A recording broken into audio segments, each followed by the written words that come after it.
this game, fighting for a part of first place in the Patrick Division, tied currently with the New York Rangers and the Washington Capitals with 34 points apiece.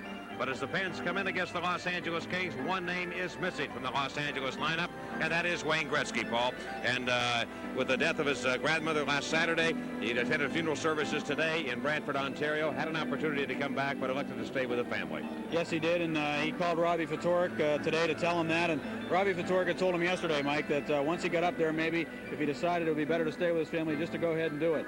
And ironically, it might have a positive effect in a kind of a negative way, actually, on the Los Angeles Kings tonight, because Luc Robitaille had told us before the game that they're going to try to win this game for Wayne Gretzky. They're going to have to work a little bit harder to do it, but they feel like he's done so much for them, they want to do something for him in return. Of course, the Kings, the highest scoring team in hockey right now, and I don't think there's any question, Mike, that defense is going to win this game tonight for one of these two teams. Yeah, and we will see Tom Barrasso in the net for the Pittsburgh Penguins, which I think might be a key to the contest. We'll see a rookie goaltender, Mark Fitzpatrick. He'll play for the Los Angeles Kings.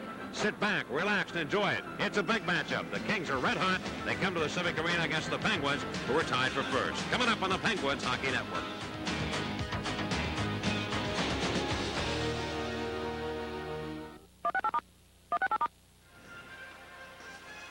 Penguins coming to this game with a record of 16-11-2. The Los Angeles Kings on a 5-game road trip. They've won the first two, beating the Islanders and the Rangers. And we take a look at the scouting report for tonight's game, Paul. Well, the Penguins are unbeaten in 6 home games, 5-0-1 in their last 6. The Kings have won 7 of their last 10 road games. They are really playing well on the road. The Kings, the highest scoring team in the NHL by 30 goals with 166. The Kings will be without Wayne Gretzky tonight. And the second period, I think, is a key in this game because the Penguins have been outscored this year 50-38 in the second period, and the Kings have outscored their opponents in the second period 56-39. The stats don't tell it all, though, Mike. I think we've watched the Penguins in the second period over the last few weeks, and we've seen them kind of take a little dip in games. And I think the intensity level is going to be way up tonight because this is a big game, and the fans are going to be very involved in it, and I think that could keep the intensity level going for 60 minutes. We said the Kings have won the first 2 games on the road trip. They'll play in Detroit and Buffalo to finish up the 5-game swing. They are 10 games above 500 with 20 wins, 10 losses, and 1 tie. Usually that'd be good enough for first place in a division, but not so in the Smythe because the Calgary Flames are just slamming people. They are 21-5-5 with 47 points, and the Kings trail by 6 in the race. They also have a 4-point lead over the Edmonton Oilers, of course, the team they were involved in the big trade with for Wayne Gretzky. And then Winnipeg with 29 and Vancouver with 29. Karen Wilson will be singing our national anthem here from the Civic Arena, and let's join her right now.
Barrasso with a record of 5-3-1 in Pittsburgh with a 3.98 goals against average. Both goaltenders, Mike, have their work cut out for them. The Penguins moving right to left, dumping into the Kings end. Brand new set of uniforms, black and silver with a white trim. But here's Siren stealing the puck. He has missed 10 games with an ankle injury. Back on the line. On the stick of Zarley-Zalewski trying to get by Baumgartner. Able to peel away. Has Lemieux in front. Can't shake it to him. Tap in front. Cunningham robbed on the play by Fitzpatrick. And he'll hold on. Well, as we said right at the start of the show, Mike, Pittsburgh is going to go at him, and they've had a couple of outstanding opportunities already. When you look at Zalapski, he and Brian Leach, I think, were the best two to come out of the Calgary Olympics last year. Leach, of course, with New York Rangers. Here's Zalapski, Pittsburgh's #1 choice. And along with Paul Coffey, they just got two great young defensemen. There you see Randy Cunneyworth spent a good deal of time learning his craft in the minor leagues, but has struck and struck well with these Pittsburgh Penguins here. Coffey back on the left point. Over on the right side, it's Hillier, and the puck comes right to Coffey, flips one, and that snatched up by Fitzpatrick, and leniently Terry Gregson allows play to continue and just waits so Fitzpatrick puts it back in play. Mike Krushelnyski to get it. Krushelnyski with a little toss that is taken by Duchesne. Duchesne trying to get away from the hook check of Cunneyworth, lays it back across, and moving on is Krushelnyski. The drop comes to McSorley. McSorley checked right off, though, by Cunneyworth, and it's sent back down by the Penguins. 2 shots on goal thus far in the game, both of them off Pittsburgh sticks. 4 other games in the NHL tonight, and we'll keep you posted on how those are all doing as Tonelli fires a shot that is first knocked down and then punched away by Barrasso. Krushelnyski continuing the battle. Along it kicks for Cunneyworth. Punched by Duchesne, but back ahead now. It's brought by Troy Loney. Only a second game back from having been suspended for 10. It is Duchesne firing one along that is kept by Phil Bourque. Rolled along to the Tonelli side of the ice, and he takes over for the Kings. Right back ahead it comes for Doug Crossman. Lays it in deep, and Jim Johnson back to get it. Along for Dykstra, ran into trouble, though. Ron Duguay behind. Duguay able to step away from one checker, and then is taken to the boards and glass by Dykstra. Robbie Brown not able to clear it. It's turned right back along by Carpenter. Help came this time from Allison, handed over to Duguay. Duguay pivoting away from Dykstra. Keep play alive for the Kings to Crossman, and a shot is tapped back down the ice. Who will get there first? It's Fitzpatrick to float one back under the turning glove of Duguay. 2.5 minutes gone in the first period of play. We hope you're enjoying this one tonight on Sports Channel. Ahead now, it is floated by DeGray. Hands on to Ron Duguay. Duguay sets up Allison. Checked from behind, though, and Duguay flung one wide. Getting it is Carpenter. Has Crossman with the trigger ready to pull, but it's fed along to Allison. Crossman moving in deep, and the shot came from Gray. Rebound, they score!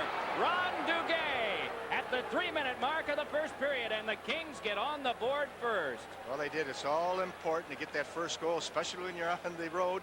And obviously, it's very important when you don't have Wayne Gretzky. And Ronnie Duguay, with all his 12 years in this league, was Johnny on the spot, and he wasn't running around. He had enough patience to wait, get into a little soft spot down around the goal line. You saw Mike Allison working down deep, just a little deflected pass. Ronnie got that puck right out and just buried it into the wide open net. And it's always important when someone initially has the puck deep in their defensive zone, someone's got to stay with them and don't release him until you come up with the puck. Pittsburgh was on him. They released, let Duguay, the most important man, and you can see the rest. Quinn with a shot that is deflected away by Laidlaw. Lemieux sets it up, and it's tipped on back to Zalapski. Angles one around that is well off the mark for Airy. Taken by the Kings defense and tapped out for Dave Taylor. Has to go for second effort and sends it in deep. So it's Tom Barrasso to scoop this one back around. The man who still has AW for all world on the back of his goalie cage mac. Barrasso watched as this play develop behind him as Taylor shoved off by Airy. Now Zalapski comes in to bury his man. Pivoting with it is Airy. 16-15 left in the first period of our game. Ron Duguay with the only goal, his 4th of the year. DeGray and Allison got the assist at 3 minutes.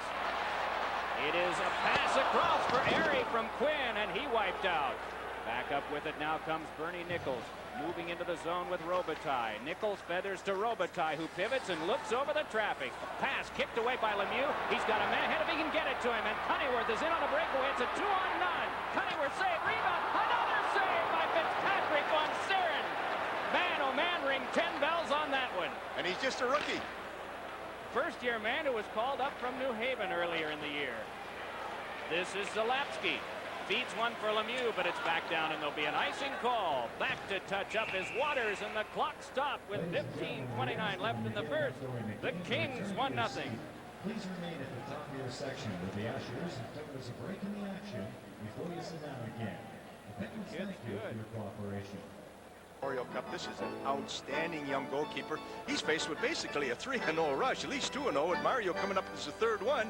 And here you see Cunneyworth come and make a nice move. But what Fitzpatrick was, he was out back and he made his move at the right time. He's out back and he pivoted and he wanted to go to the post different ways. He elected to stack his pads, which is one of his options, and he did it very well. That was a poised move under a lot of pressure for a rookie. First time that he's ever faced the Pittsburgh Penguins, and playing in only his 7th game of this rookie season. Here's McSorley pivoting. Forechecker is now Hannon. 15:05 left in the first period of our game tonight on Sports Channel, featuring the Kings and the Penguins from a sold-out Civic Arena in Pittsburgh. It is sold out, and you're trying to tell me now that Mr. Gretzky and Mr. Lemieux will not earn those $2 million contracts? Honeyworth with a shot, and that went wide on a broken stick. Interesting point, Herb. They're putting people right here, right now. Mario's putting an extra 1,000 people per game in this city into this arena. Well, 1,000 times what? $15 a ticket. Figure it out. Moving in is Duchesne. Right over for Duguay. Tapped away, and on comes Jay Caulfield. Moving out with Coffey and Gibbs to him. One man back on defense. Coffey a shot, and that turned away by the defense after the stop made by Fitzpatrick. This is Duguay for Tonelli, and hacked back along so that the Kings can make a shift change. Barrasso for Caulfield. Baumgartner slugs it back along.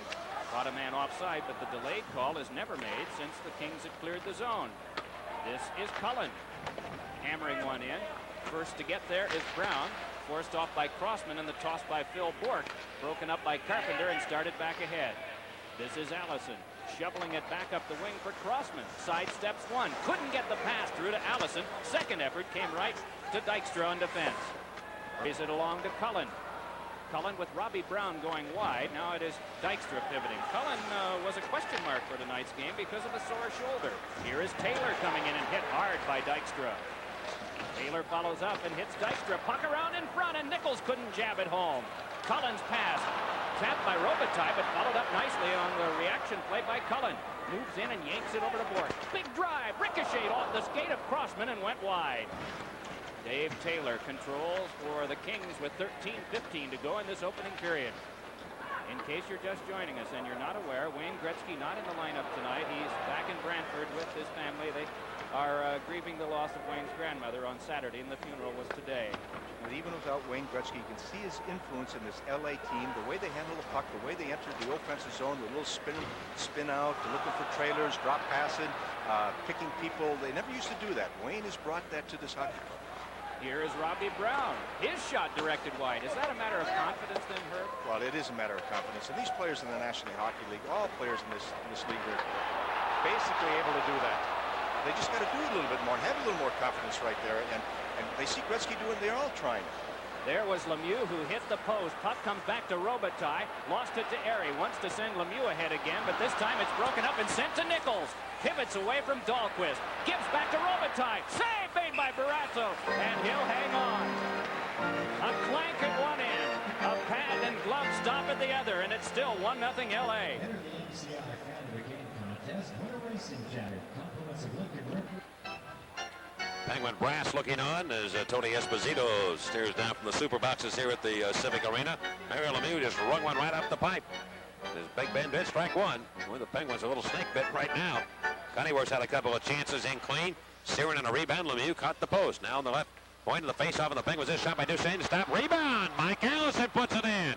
And the Los Angeles Kings, just like that, have taken a 2-0 lead. Well, the Kings go on the face-off. Got it back to Steve Duchesne. His shot stopped, but it came back out in front of Mike Allison again. That's what we're talking about, those forwards that can contribute. And he puts it in. Yep, and Mike Allison, a guy who, it seemed like his career was over a few years ago. He was traded by the Leafs to the Kings, and he now has 7 goals on the year, and that's what you're talking about, Mike. He's a perfect example. This is the checking line out there, and they've accounted for both goals. The Kings' third line, basically. And they just work hard, and they try to make their own breaks, and they got a bounce that time. Barrasso was down on the ice. Allison just kind of wheeled around with that puck and was able to find the net behind Barrasso. Well, Duchesne and Duguay assist on the goal by Mike Allison, his 7th of the year, right from the slot in Los Angeles. When they've had the opportunities, they've made them work, and they put them in. The shots are now 6-5, but they have a 2-0 lead here early in the first period. And the play is stopped in front of the Los Angeles bench after the face-off. We'll be back in a moment. Los Angeles 2, Pittsburgh 0 on the Penguins Hockey Network. Ron Duguay, Mike Allison scoring goals for the Los Angeles Kings in the first period. Remember the Kings without Wayne Gretzky, who did not arrive here in Pittsburgh. The death of his grandmother on Saturday. The funeral held today in Brantford, Ontario. And Gretzky not in uniform. Here with the Pens now. Right side going to Jimmy Johnson, and the Kings end stop. And the shot went off the boards. And Lemieux tried to pick it up. He tried to dump it in front. Nobody there. Mike Kruszelnicki of Los Angeles. Swing it ahead to Gilles Hamel. He can fire that biscuit. Let it go, and it missed the mark. Jimmy Johnson of Pittsburgh ahead now for Quinn. He has Lemieux open right side. Goes to Mario to the Kings in. 1-on-2. Looks for Traeger and Quinn. Can't get it to him. He still skates with the puck in the Kings zone. Left side. Here's Jimmy Johnson. He'll shoot one deflected. Comes to Quinn. Quinn around. Going to Mario Lemieux. Lemieux put it in front of Erie's stick. And Dan Quinn trying to ram it in. He couldn't do it. Los Angeles with the puck. There hasn't been a whole lot of hitting or checking really in this game. It's been wide open hockey. And the Kings have scored the 2 goals. Lemieux on the right side, Los Angeles sides. Giving the puck to Jimmy Johnson. Near side to Dykstra. Remember the Kings are the highest scoring team in the league. John Tonelli trying to ride Lemieux away from the puck, and he does. And able to play it back to center. Tonelli's found new life in the Los Angeles uniform. Signed as a free agent from the Calgary Flames. Dykstra now, Penguin defenseman, coming to center circle. We're almost halfway through in the first period. Los Angeles leading by 2 if you joined us late. Dave Taylor's pass to Bernie Nichols. Nichols leave it in the left wing corner of the Penguin zone. Zalewski trying to move it over to Billy Sear, and he will to Robbie Brown. Brown's pass to Phil Bourque. Bourque turned around by Robitaille. Still at center. The Penguins now get it right wing to Robbie Brown. Into the Kings end. Zalewski will have room. Now drop pass to Loney. Can't shoot it. Tried a second time. Still couldn't do it. Kings come back quickly. 2-on-2. Dave Taylor. Zigzag into the Penguins end as he crisscrosses with the player. Shoots it hard. And it's blocked by Siren. Deflects over the crossbar off the glass. Going to the left wing corner. Now pushed in behind the Penguin goal. And Billy Siren, defensively for the Penguins, lay it back to center ice. Tom Laidlaw. The Kings have a lot of new defensemen on this club too, Paul, from what they had a year ago, and they've improved. They lead 2-0. We'll be back in a moment here in Pittsburgh on the Penguins Hockey Network. Well, the Penguins into this game with a 6-game unbeaten streak at home, but the Kings striking as they have on this road trip with the opening goal, and they now lead it 2-0. Beat the Rangers the other night Monday after the Rangers came home from a 6-game road trip. Pushed up into the Penguins end. The Kings are offside. Well, you hear so much about the Kings' travel woes and how much ground they have to cover. And yet, when they've had good clubs, they've had good teams on the road. I remember when Bob Berry had that really good club, when he had the Century line with Dion and Taylor and Charlie Simmer, those guys could go on the road and beat you. And it just seemed like when they got together and got out there on the road, they just did nothing but concentrate on hockey, and they played good hockey. And right now, the Kings really are hot on the road, as we told you. And just by seeing them here tonight, they're just playing with a tremendous amount of confidence. They don't seem to care whether or not they're on their own ice or on somebody else's. Of course, it helps when you get the big saves early, and that's what Fitzpatrick gave him in this one here in the early in the first period. We have not had a penalty in this game as of yet. And the puck moved back to the Los Angeles line. There hasn't been much reason because they've really just been freewheeling out here. Not many checks thrown by either club. It's just been kind of up and down. And here's Hillier back as the Kings are guilty of an icy play. That brings it all the way back to Los Angeles territory. Randy Cunneyworth rammed twice by Mark Fitzpatrick. Billy Siren also, and Mario Lemieux rung one off the post. Well, Saturday, December 31st, when the Penguins meet the Devils at a special New Year's Eve time of 2:30, it'll be Long John Silver's Jersey Day. All kids 17 and under will receive a replica team jersey, compliments of Long John Silver's. That's Saturday, December 31st at 2:30 when the Penguins play the Devils. Tickets available at all choice seat outlets in the Civic Arena, Gate 1. Edmonton and Toronto. Jimmy Carson has scored his 26th goal of the year. Craig Laughlin, number 5 for Toronto. They are tied at 1 in the first period. Lemieux out with Bob Berry and Dan Quinn. Quinn's got a 12-game scoring streak on the line here tonight. Los Angeles with goals on this checking line with Allison. Working up now to Ron Duguay. Duguay slides it away to the Penguin zone. And it comes in behind the net. Bob Carpenter and Duguay on either side for Mike Allison. They try and center it in front. Here's Carpenter. Hit by Dan Quinn. Duguay working very feverishly now for the Los Angeles Kings. Turn around. It comes to Allison. He'll put one on. We've got a penalty coming up now against the Penguins. With the puck will be Mike Allison trying to overpower Quinn. Here he wants possession. And the penalty will be issued here against the Penguins. I think a holding call against Randy Hillier. 8:48 to go in the first period. Los Angeles 2 and Pittsburgh nothing on the Penguins Hockey Network.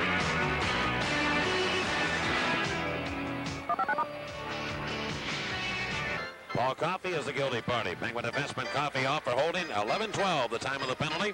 Well, Duguay is really causing problems for people, and that's why Coffey got the penalty, because Duguay was just working so hard along the boards and Coffey was holding him. Penalty actually came before he dumped him there. Kings 13th in the power play in the National Hockey League. Bernie Nichols off the left wing boards. Remember the Kings without Wayne Gretzky. Here's Nichols. He's going to shoot it, and he missed the net. Barrasso was challenged in front by Robitaille. He couldn't see that shot, but it went off target. Now the Kings, Steve Duchesne, giving the puck to Luc Robitaille. Robitaille, left wing pass. And the Kings set it up. Dale DeGray working the point. Comes in front. Here's Robitaille shooting, and he missed the net. And Dave Hannon of Pittsburgh tries to work it out. Hannon and Troy Loney is the penalty killers for the Penguins. Loney tied up on the far boards. Dave Taylor works it free to Luc Robitaille. Loney wants the puck, and he can't get it. Can't pull it in. It squirts free to Dave Hannon. Can he clear? He gave it right to Duchesne. Duchesne. Christine went in front. Off Barrasso's pant. Nichols was in there trying to deflect it home, and the Penguins clear. Well, you don't want to give it to Duchesne, who's got 40 points and is a big factor on this power play for the Kings. Kings again to the Penguins end. Nichols with a slam shot. Blocked by Chris Dahlquist, the Penguin defenseman. He goes off his skates. Dave Taylor takes over. Taylor on the power play for the Kings. Right point, they're moving the puck well. Taylor has it again, right wing circle. Back center point to Steve Duchesne. Duchesne, wristing one. Hit the body, and it'll bounce to the right wing corner. Dahlquist trying to slam it out, and he will. That'll take the heat out of a hot kitchen with 44 seconds now on the penalty. 7.5 to go first period. Los Angeles leading 2-0. The Kings have given up 6 shorthanded goals. The Penguins have scored 9. Mario Lemieux has 5 shorthanded goals. Second one to Esa Tikkanen of Edmonton, who has 7.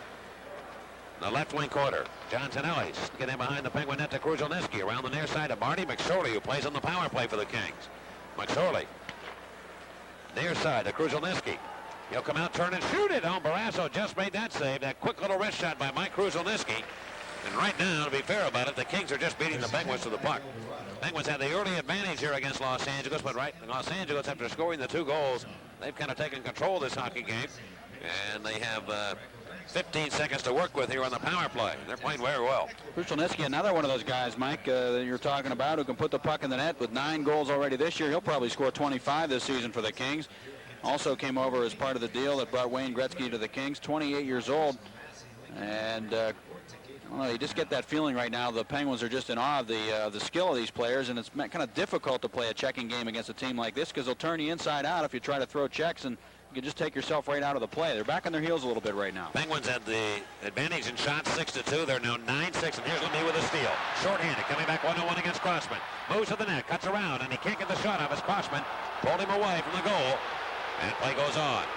Now Crossman did a good job of getting a piece of Lemieux. Would not allow him to turn that puck over and get the shot off. McSorley slam it back into the Penguins end. Penalty has expired now. Kings have it. Tonelli misfires on a shot. Coffey of Pittsburgh on the ice. Going right wing to Lemieux. Lemieux comes down, turns, circles in the Kings zone. Looks for a Traeger. Zalapski's going to take the pass. Off his stick, though, and the Kings take possession. Doug Crossman. Crossman sets up shot behind his own goal. He's paired with Wayne McBean. Lemieux trying to get in and get the puck. 2-0 Los Angeles. It comes free to center. So the Penguins now with a line out here with Cullen, Brown, and Lemieux is going to come off. And Jay Caulfield comes out to join this line. Brown, Caulfield, and Robbie Brown. Sent back deep into the Penguin zone. And Zalapski of Pittsburgh. And the Kings will set up the checking line again. Here comes to Caulfield. Big 6'4" winger for the Penguins. Rip it back into the Kings zone. The Los Angeles Kings feed it around the near boards, and out it comes back to center. Zalapski fights for that puck, lost it to Allison. He comes into the Penguins into Duguay. Drop pass on ice with a Carpenter, and he shot it right over the crossbar.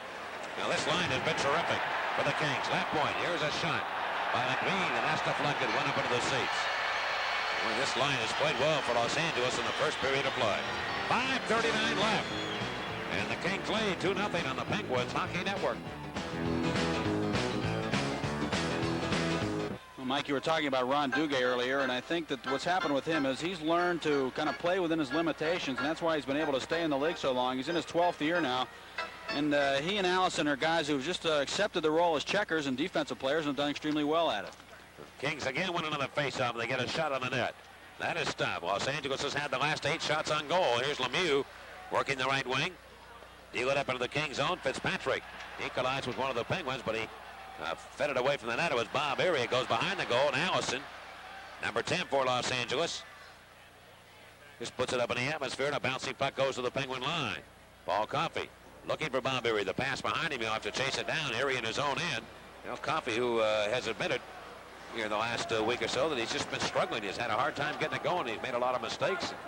At least the one thing you do appreciate about Coffey, and he realizes things aren't going his way right now. He's honest about it, and I appreciate that. Now bounced away deep into the Penguin zone, and back to get it will be Randy Hillier. Hillier off the sideboards. Here comes to the Kings, Dave Taylor. Look out to Bernie Nichols. Nichols in the slot. Wristing one. Never got to the net and hit a leg. Fortunately for the Penguins there. Coffey now turns, trying to find some room. Nichols shut him down. Nichols is a plus 30 coming into this game. Second to Duchesne. Right wing comes to Lemieux. Into the Kings and a slap shot. Fitzpatrick just so tall. Made the save. First shot for the Penguins in quite some time. Cunneyworth trying to give it back to Loney. Loney and Cunneyworth on either side of Mario Lemieux. Lemieux trying to work it away. The defenseman, it comes free now. Right side Cunneyworth shoots one. That never got to the net. It hit Troy Loney. Kings Laidlaw after Loney. Spin around the horn. Cunneyworth working hard, but he can't get to the puck. And Dave Taylor rolls it ahead back to Penguin ice. 4 minutes left, first period. Los Angeles 2 and Pittsburgh nothing. In the first period, it's Jimmy Johnson of Pittsburgh trying to get it out of his own end. Didn't do it the first time. Gets a second crack and does. Feed it back to center red. Cunneyworth near side for the Penguins. Randy Cunneyworth blasted into the Kings zone. He'll stay on here. The Penguins trying to make some other changes. Kings just slipping ahead to center, and the Kings break up the Penguins' attack as they try and come back in. Jimmy Johnson rolls it ahead to John Cullen. Cullen's been on a goal scoring drought here and point scoring drought of late. He's been having a tough time getting on track here. The rookie, Dykstra. He's got no points in 5 games and hasn't scored a goal since November the 10th. 13 games. It's been a while. Here are the Kings again to the Penguin zone. Sierra knocks down Antonelli, but Antonelli will not let that stop him. He goes right back on the attack. Talk about a hard-working player, and has been for years, John Tonelli. One of the great corner men and board working men in the National Hockey League. Siren taking Kruzolewski out of the play in the Penguin zone. Here's Dykstra. Lead pass too far for Cullen. Bork decks one of the Kings that goes back into Penguin ice. Dale DeGray was knocked off his skates. Bill Bork, though, lead at left wing for John Cullen.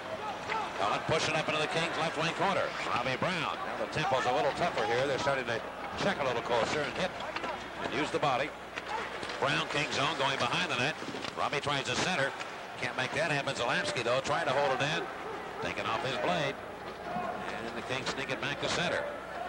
Robbie Fatorik, the coach of the Los Angeles Kings, took over last year. Lead pass, Lemieux. Can't get it from Siren. It goes all the way behind the Kings' goal. And Fitzpatrick, their goaltender for Los Angeles, trying to move it out. Could not. Brown looking for Lemieux. Lemieux. Pass just a little behind him, and he can't hold on to it. And the Kings again go right back to the neutralized area.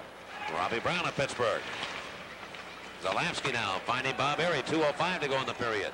Giving the puck to Zalapski. Around to the left wing side. Dan Quinn rushes in for the Penguins. He'll hold it. Put into the near corner for Bob Erie. All over him is Ron Duguay. And Wayne McBean defensively for Los Angeles comes in to take the puck. He'll hit Lemieux against the wood. Now again rifled in behind the Kings net. Penguins working hard right now. The Kings able to bring it out. And they feed it right back to center circle. Coffey's lead pass. Couldn't get it to Lemieux. The Pens are offside. 1:37 to go in period number 1. 2-0 Los Angeles on the Penguins Hockey Network.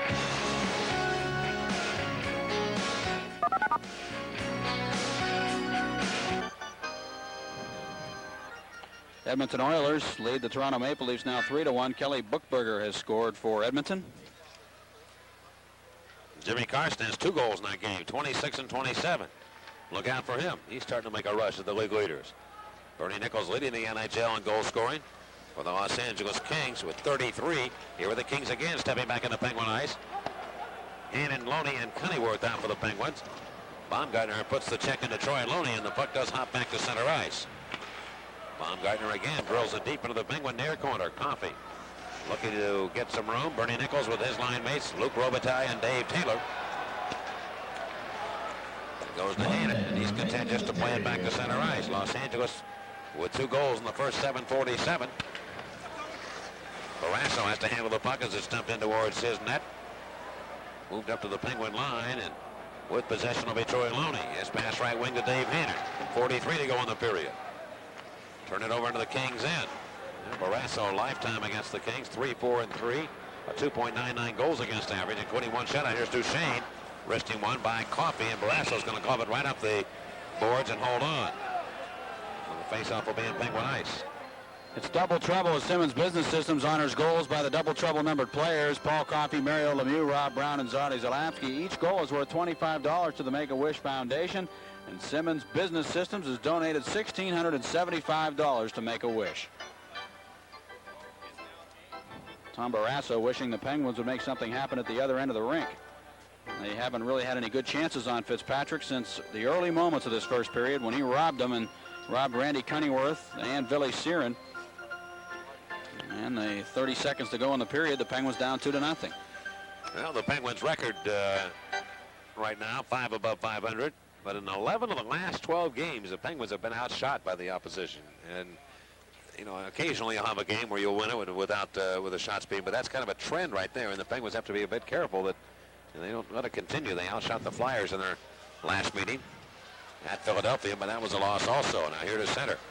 It'll be Robbie Brown driving the puck on the right side of the Kings end to Phil Bourque. He tries to center. Couldn't get it to anybody. Now puts it away. Knocked aside in the last second away from that goal mouth. And the right wing boards, Marty McSorley rolls it to center ice. Steve Dykstra at his own blue line for the Penguins now. Right side to Jimmy Johnson. He lost the puck. Zanelli's in there and he's working like a workhorse here in this first period. Time runs out. That'll do it. Period ends.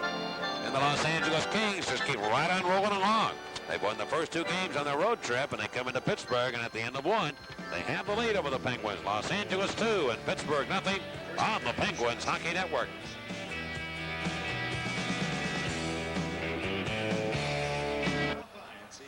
Los Angeles Kings leading this hockey game 2-0 after 1 period of play. As we take a look at the shots on goal in the period, the Kings with 10 and the Penguins with 7 against Los Angeles. In the early going, the Penguins were out shooting the Kings 6-2, but that changed in a hurry because Los Angeles came rambling back and, as we said, then took the lead on a goal by Ron Duguay, his 4th of the year. Duguay with a goal and an assist so far in this game. Well, in our continuing series on the who's, the what's, the whys, and how's of hockey, Paul Steigerwald reports on the roles of the minor officials, or off-ice officials, as they're called.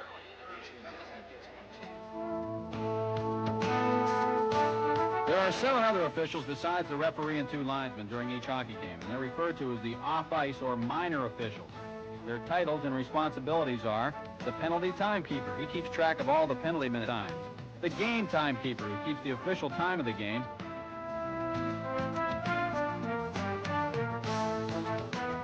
And a 3rd person in the penalty box area who assists the other 2 and keeps a running stopwatch. Behind each goal are the goal judges, and they determine if the puck crosses the goal line.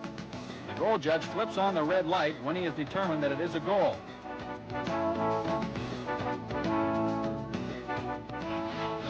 The referee can confer with the goal judge, but the referee has the final decision on all goals. Upstairs, the official scorer determines which player scores and credits assists. Unlike the goal judge, the scorer is the final authority in crediting points. The statistician keeps track of shots and goals, men on the ice when goals are scored. And there are others who assist the scorer and statistician with various other responsibilities. They're individual team helpers. And in Pittsburgh, the man who runs the show is Paul Schlosser, director of the minor officials. My job as supervisor is at the night of the games to assign the men to the jobs that will be needed at that time. There are 7 jobs that's normally needed, and I make sure that everybody's here and assign them to the ones that I want them to be working at. Normally, we don't like to rotate them. If you're a goal judge, we want you to be a goal judge, and we want you to be a good goal judge. This guy with the derby is Jack Powell, and he's a veteran of many seasons as a goal judge here in Pittsburgh, and he knows when a goal is a goal and when it's not.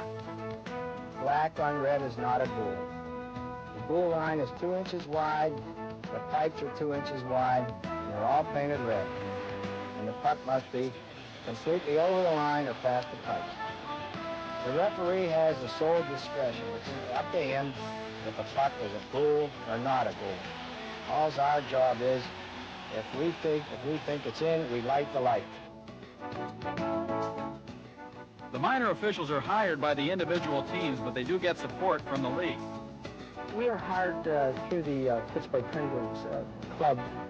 We normally hire somebody, we put them in with stats in the press box working for the club, and his job will become open through retirement or somebody moving away. We take the senior man and give him the opportunity to do the jobs that are assigned by the league. Once we become NHL officials, we're supposed to be divested of the club, and we work for them. They do provide us with, every 3 years, new uniforms, pants, ties, and jackets every 3 years. Getting to the playoffs is important to everyone in hockey, including the minor officials. Usually 3 days before the game, they'll call us. And most senior guys normally go to the playoffs if they can make it. If not, then the next alternate. Only in the playoffs, we only take with us a timekeeper, a penalty timekeeper, 2 goal judges, and the official scorer. Statistician is employed or gets paid that night. The home team statistician would work the game.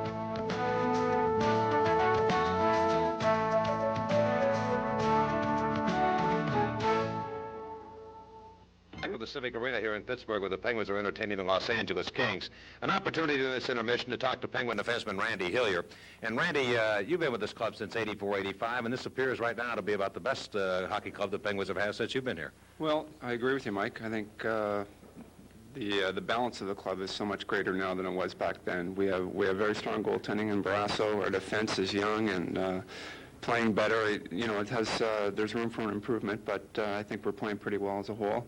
And our scoring is much more balanced. Not only is you know, obviously Mario is the key to our offense, but you know, we have Robbie Brown, Danny Quinn, Cunninworth. There's just more than one guy to key on. Randy, talk about Tom Barrasso. I wanted to bring that up, but you mentioned his name. Tell me what type of goaltender he is. Is he a talker on the ice? And tell me his assets and how it is to play in front of him so far. Well, it's a defenseman's dream to play in front of Tom. We had a guy in Boston when I was there, and Pete Peters. He came out and he moved the puck very well, and it makes the defenseman's job so much easier because Tommy, you know, not all the time do we go back for the puck. We can just peel off to the boards. He'll move the puck up for us, and it just makes the other teams. It makes their game a lot difficult because they don't know how to defend it. You know, instead of just picking up the defenseman, Tommy's playing it so we can catch them coming in. Does he talk to you quite a bit on the ice, or is he pretty quiet? He's fairly quiet, although we talk before the games and you know, things that we want to do, and that he expects us to talk to him a lot. I mean, what he's doing, he's going out to play the puck unless we tell him not to. So he's pretty quiet, but he's confident and he knows what he wants to do. Randy, throughout your career, injuries have been a problem, but boy, this year, knock on the wood, things seem to be going pretty good for you. Things are going pretty good right now, and I don't want to say anything about it. I might break my leg tonight, but yeah, things are going well, and I'm happy to be healthy, and it's nice to be a part of a winning team. You know, and talking about winning teams, Randy Hillier, by the way, was named the Budweiser Man of the Year of the National Hockey League. In cooperation with Budweiser, had every team with a Man of the Year. And Randy received that award, and deservedly so, and done a lot of work with cystic fibrosis. We just had the recent dinner with the Pens dressing up in the waiters' uniforms with the tuxedos, and it was a big success. And I know you're a big part of that in the community, Randy. Well, it's nice to be involved in such a worthy organization. I give the wives really all the credit. They've done so much work to make that dinner a success over the last 3 years, where the numbers have escalated, and they've done a lot of work. The players were great about it. It's just a fun evening for everybody, and you know, the best thing about it is that the CF benefit organization, they really benefit from it. You know, and they've done an awful lot of work with the Penguins over the last few years, and it is kind of rewarding because it just seems to be growing, you know, year by year, more people and more people interested in coming to the thing. It is. It's really growing, which is really nice. We were sold out about a month before, you know, the actual benefit, and so now we're trying to find a hall that'll seat more than 500 people. So it's kind of a nice position to be in. You hate to turn away people at the door, but you know, it's nice when you get that sort of response. Well, again, congratulations on the award and all the best to you, Randy. Thank you, Michael. Randy Hillier has been our special guest. We'll have more here from the Civic Arena in just a moment on the Penguins.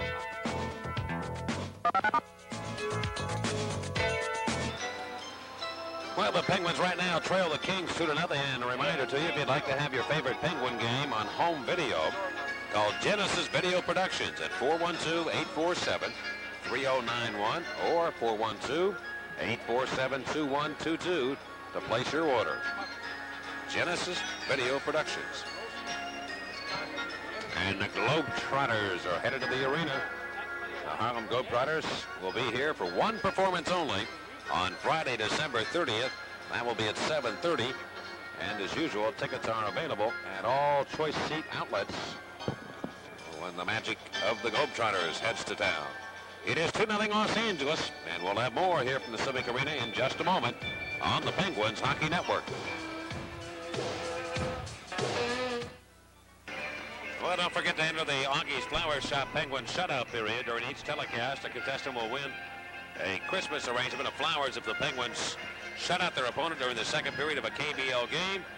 Into the Augie's Penguin shutout period by sending your name and address to Augie's Penguin shutout period in care of KBL, 294 West Steuben Street, Pittsburgh, PA 15205. Be sure to include your phone number as well. Pete Kaczynski of Monessen, PA is our contestant here. And also a reminder to you, when you watch the fast action of Penguin hockey, remember that limousine services are provided by Carriage, a limousine service, the Pleasure Trip. Want to set our games on satellite in Overland, Kansas, I believe. Met his dad, talked to him. Hello to you. We are at the Civic Arena. And the Penguins right now trail the Los Angeles Kings 2-0. Goals in the period by Ron Duguay of Los Angeles and Mike Allison. Kind of figures, doesn't it, Mike? You have a game, you got all these big scorers here. You got Bernie Nichols, you've got Luc Robitaille, Mario Lemieux. We were expecting Wayne Gretzky. And who gets the goals? Ron Duguay and Mike Allison. And sometimes the checking lines come up big in situations like this, and it's exactly what's happened. Ron Duguay found a puck with an open net out to the left of Tom Barrasso. Barrasso down and out on the play, and Duguay put the puck in to make it 1-0. DeGray and Allison assisting on that one. And a nice pass by DeGray on Dugay's goal. He just kind of tapped it over to him, and Duguay had the open net. Out of town, USAir scoreboard. The Rangers and Islanders scoreless in the first period at New York, Madison Square Garden. And Edmonton leads Toronto 3-1. Here it's 2-0 Los Angeles. Penguins move left to right. They break into the Kings' end. Dan Quinn of Pittsburgh's slap shot blocked. He comes right back to Cyrano. Step it on, and Fitzpatrick will make that save. He made a couple of key saves in the early part of the game when the Penguins dominated, out shooting the Kings 6-2, but the Kings rallied to get the 2 goals and take the lead. Here's Allison pulled off his skates by Phil Bourque. The Penguins in working hard. Right wing corner. Dan Quinn has it. Quinn looks for an open man. Can't find anybody. Still skates with the puck. And the whistle sounds. We've got a holding call here. Might be against the Penguins' Phil Bourque. Quinn had that puck. And the whistle blew when he had possession of it. So I think Phil Bourque will get a holding call. And the Los Angeles Kings will get their second power play chance. It is holding against Phil Bourque.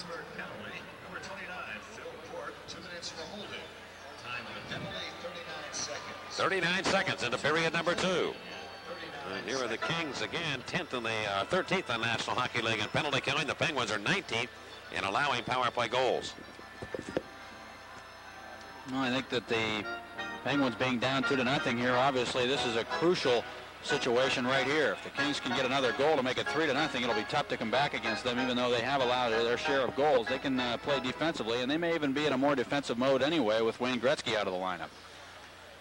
2-0 Los Angeles, and they now threaten again here. Mario Lemieux with Bob Erie up front. Remember, the Penguins do have some firepower shorthanded. Lemieux has 5 shorthanded goals. Here's Taylor, though, into the Penguins' end. Right side, got a man open. Nichols, he shoots it, and a skate save made by Barrasso there.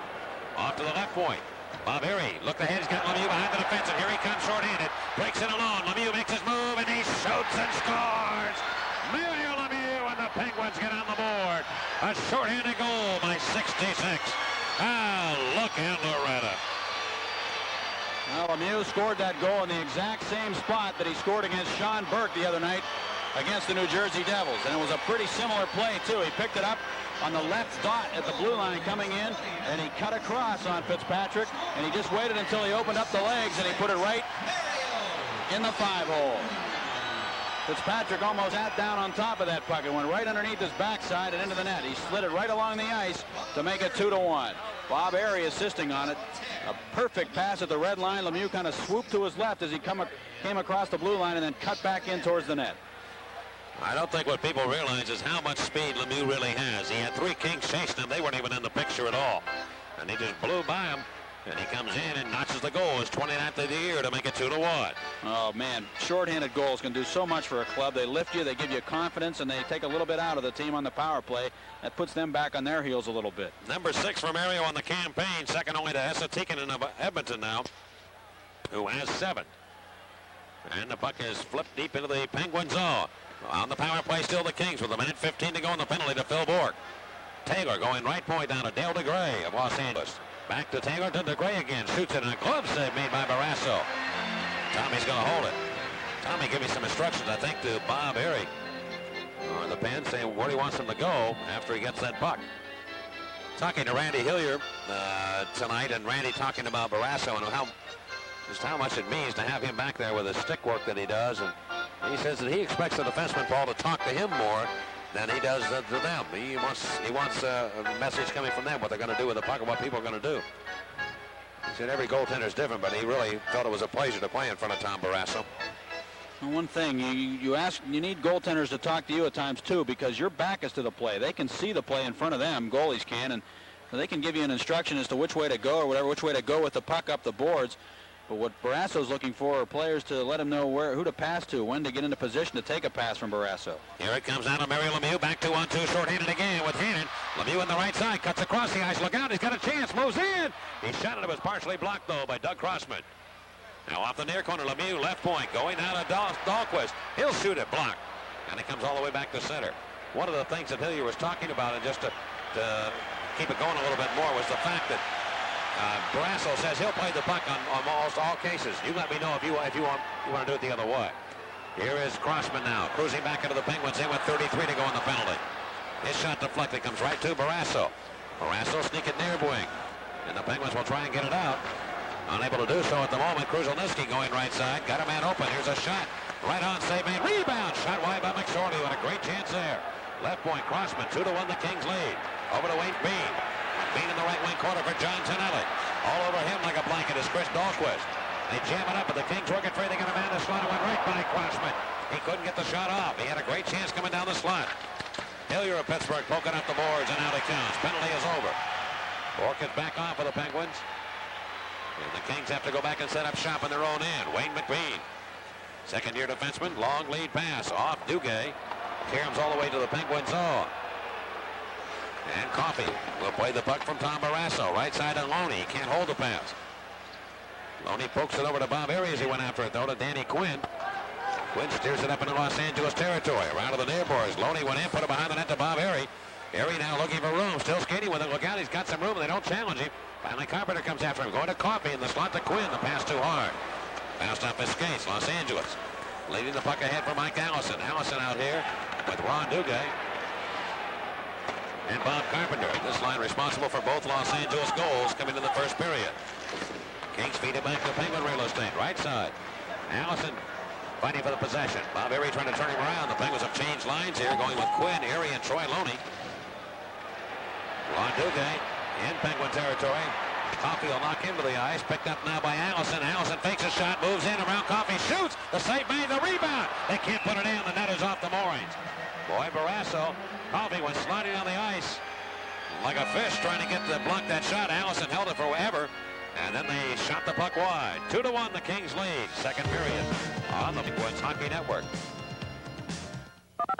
Well, Mike, back in 1977, the Kings traded their first-round pick to the Rangers for Gene Carr, and the Rangers selected a guy 13th overall named Ron Duguay, who's now back in a Kings uniform, where he may have been in the first place if they hadn't traded all their first-round picks. That was the year the Kings, the Rangers had 2 first-round picks. They picked up Lucien Deblois, who's back there, and then Ron Duguay. Here's the play in front of the Penguin end. Bernie Nichols puts one on. Barrasso will stop that. We've got a penalty coming up against Zalapski for knocking down Dave Taylor. Kings will get another power play chance. Robitaille, the extra attacker, comes on. It's Kruzhelnicki. Left point, Penguins in with the puck for the Kings. Working to the corner, but Phil Bourque right there for the Penguins to grab possession. And the Penguins will be shorthanded once again. 2-1 Los Angeles here in the second on the Penguins Hockey Network.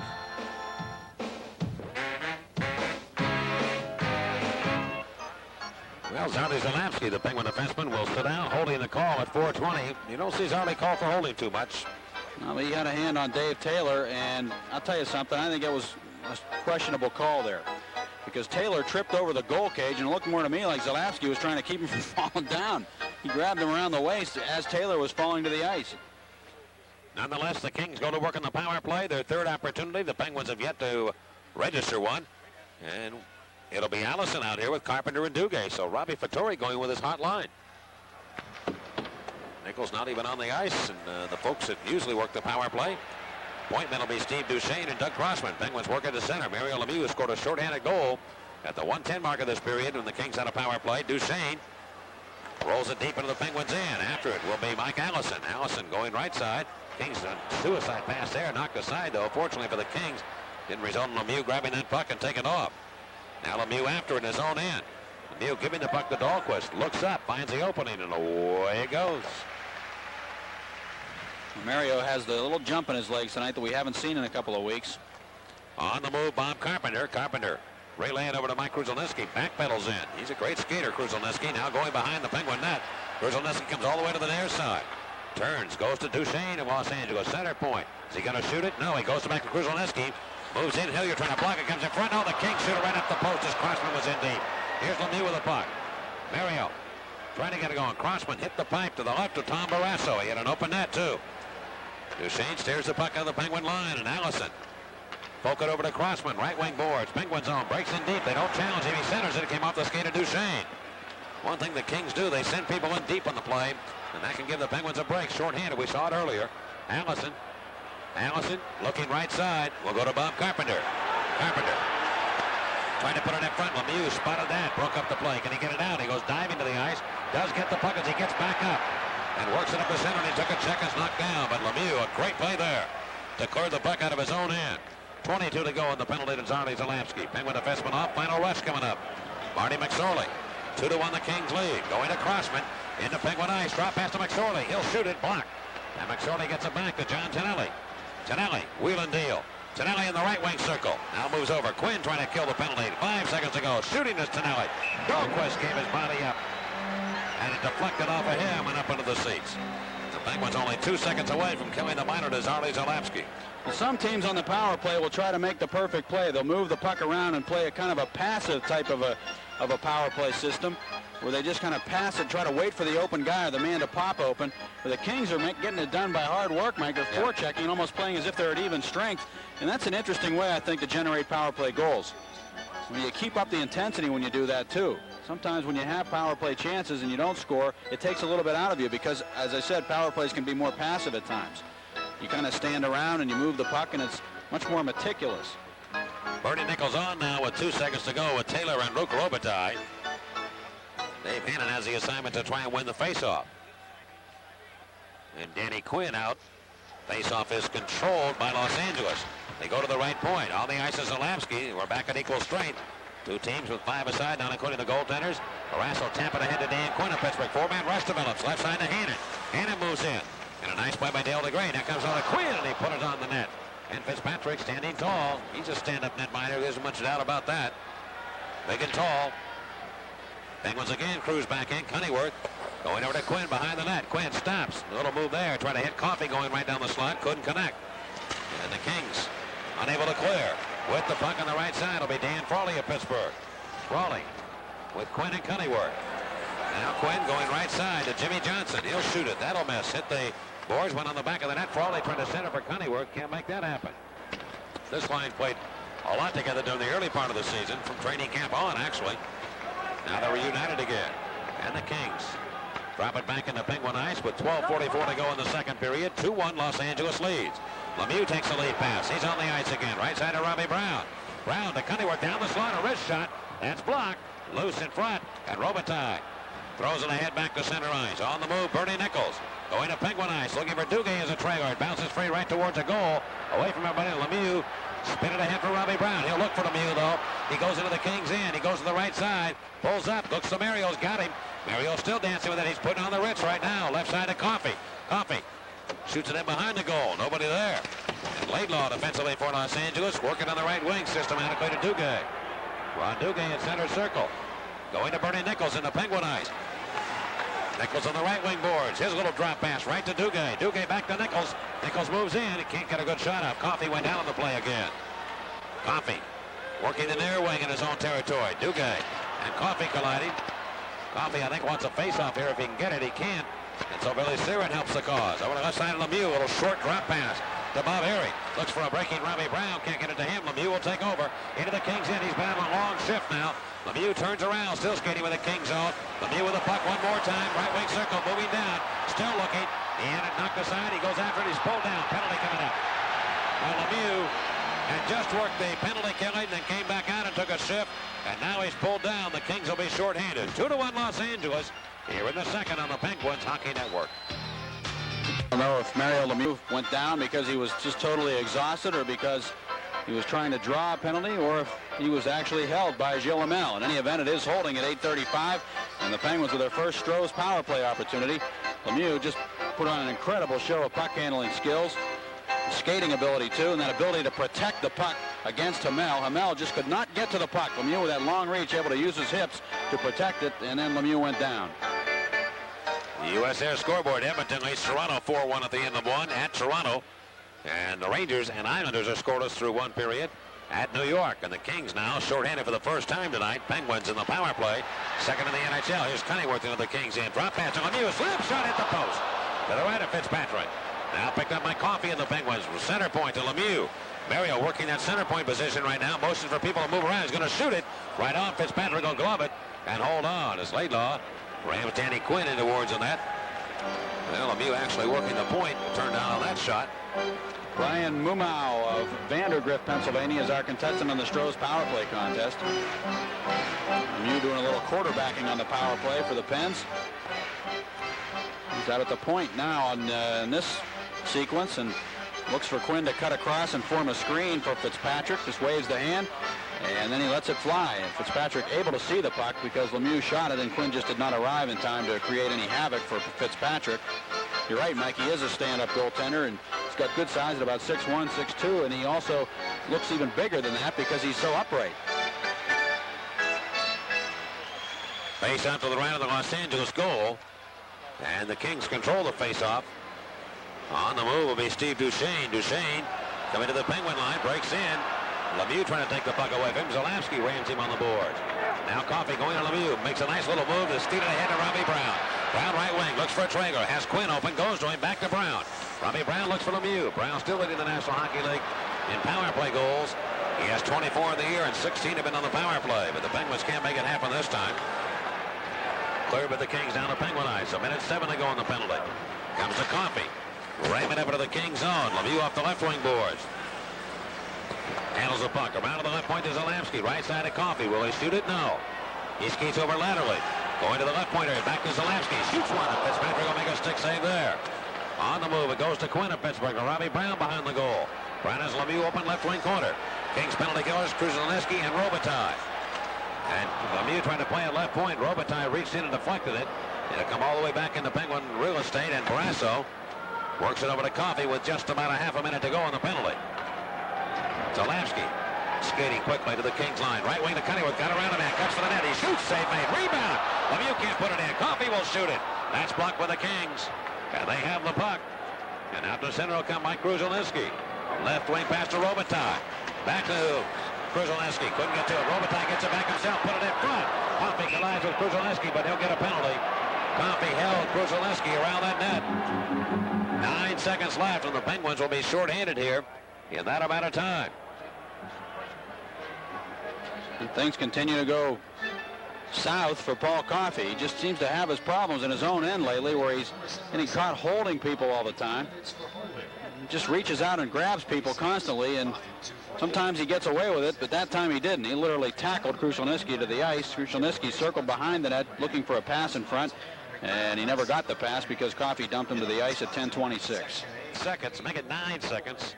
As Hamel is in the penalty box, he'll come on. The Kings will get their fourth power play chance. The game right now, the Kings lead 2-1. Goals by Ron Duguay and Mike Allison for the Kings. Mario Lemieux's 29th of the year, shorthanded here in the second period. Lemieux just played that entire time on the power play. Let's see if he comes back and kills the penalty here shortly. Hannon and Loney in Pittsburgh territory.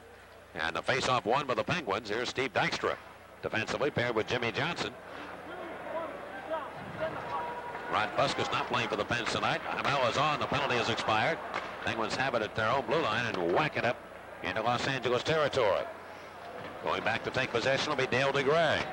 DeGray of Los Angeles. Right wing pass to Ron Duguay. And again, Robbie Fattori letting the hotline work on the power play. That's Allison Carpenter and Ron Duguay. Moved around to the near boards, Penguin ice. And up with it will be Jimmy Johnson. And he'll play it ahead. Power play goals. Nichols was 7. Gretzky was 6 to lead the way for the Kings this year.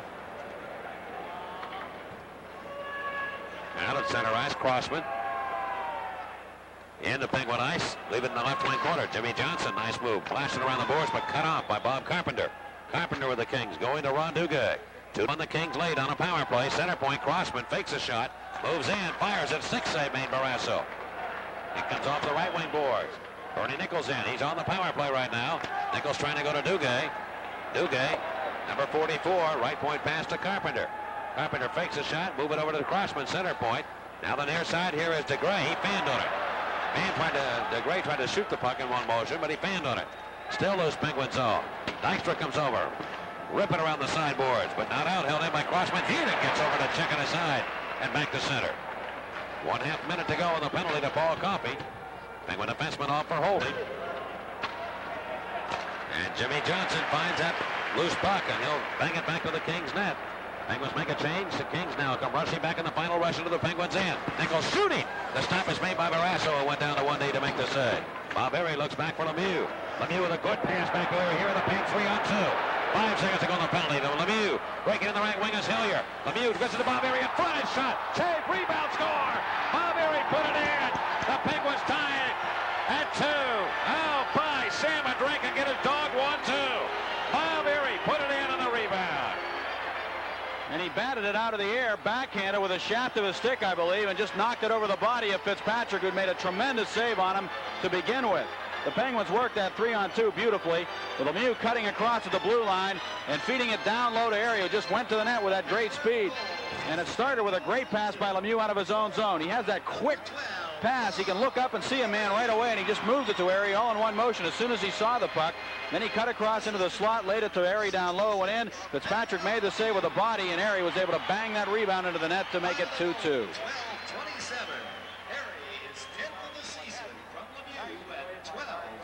Well, that goal was that close to being a shorthanded goal. It was 1 second after Coffey had come back on the ice. He really wasn't figured in on the play.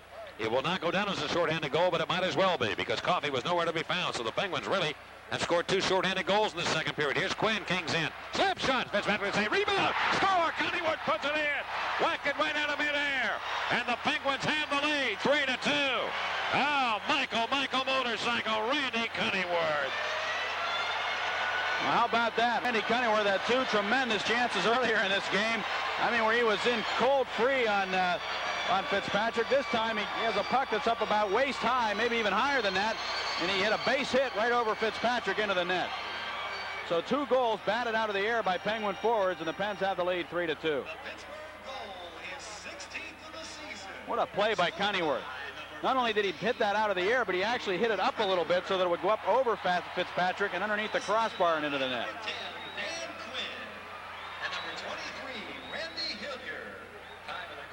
So Coneyworth 16th of the season from Quinn and Hillier. The Penguins strike for a pair of goals 15 seconds apart, and they have the lead for the first time tonight, 3-2. Along the far wing in the King zone, here's Dan Farley going to Quinn. He tried to center, he couldn't do it. And up with the puck will be the Kings, Tom Laidlaw. He'll look left wing to Tonelli. All of a sudden, the Kings find themselves down in this game. They try and get back into the Penguins' end. They had everything go their way after the Penguins failed early in the game to convert against Fitzpatrick, but now the Pens are coming back, and another penalty coming up here against the Penguins. Randy Hillier, and the Kings will get power play chance number 5. I don't know if that's good or bad. Might be good for the Pens. We'll be back in a moment. 3-2 on the Penguins Hockey Network. Picks up an interference penalty at 13:21. He did not like that call one bit. He looked up and he just could not believe Gregson made that call. Well, the Penguins shorthanded for the 5th time in the game, but as I said, they scored a shorthanded goal, and they scored with Coffey off. He really wasn't back in the play at all. came out of the penalty box 1 second after his penalty expired. The Penguins scored, and here they are again. Let's see who's out. It'll be Hannon along with Mario Lemieux to begin it. Face-off Penguins and 3-2. The Penguins have the lead. Right side, it will come now to Dale DeGray. DeGray looking for no man. Lemieux got a piece of that puck and worked it over to Dykstra, but he put it right into the Kings bench. And the face-off will be back in Pittsburgh territory. Mike, you want to give credit where it's due. It definitely should go to the Penguins penalty killers. The Kings have had a few opportunities since they took the 2-0 lead to really build on that lead and bury the Penguins in this game tonight. But the Penguins, to their credit, have used the penalty killing to try to regain that confidence, and they've come back and been able to take the lead 3-2. I'm a little surprised, Robbie Fatorik, right now. This line has scored the first 2 goals in the game, but they really have done not that much on the power play, and they're back out here again. You've got guys like Bernie Nichols, Luke Robitaille, Dave Taylor sitting on the bench who are great goal scorers, and now it's basically putting a checking line that he has out here on the power play time and time again. It might work if it stays hot, but I don't know if it has for the Kings. We'll see what the Penguins can do, and they've given up a shorthanded goal. Well, that might be what he's concerned about, too, is, you know, you've got a defensive line out here, really, and maybe that will cut down on the shorthanded goals. I don't know who was on the ice, though, for the shorthanded goals. I think Nichols was. I'm not sure. I think he had just come on. Here's Duchesne, left side, in the Penguins' end, near wing, now to Mike Allison of Los Angeles, in the Penguins' zone. Moves into Duguay, turning, shooting, and stopped by Barrasso. Now Duguay leaving it in the corner again for Mike Allison. Allison. Back to Duguay, looks left point, has Duchesne, he's got that big shot, he'll let it go until finally here comes a Duguay, a shot save made by Barrasso. Duguay couldn't put it in.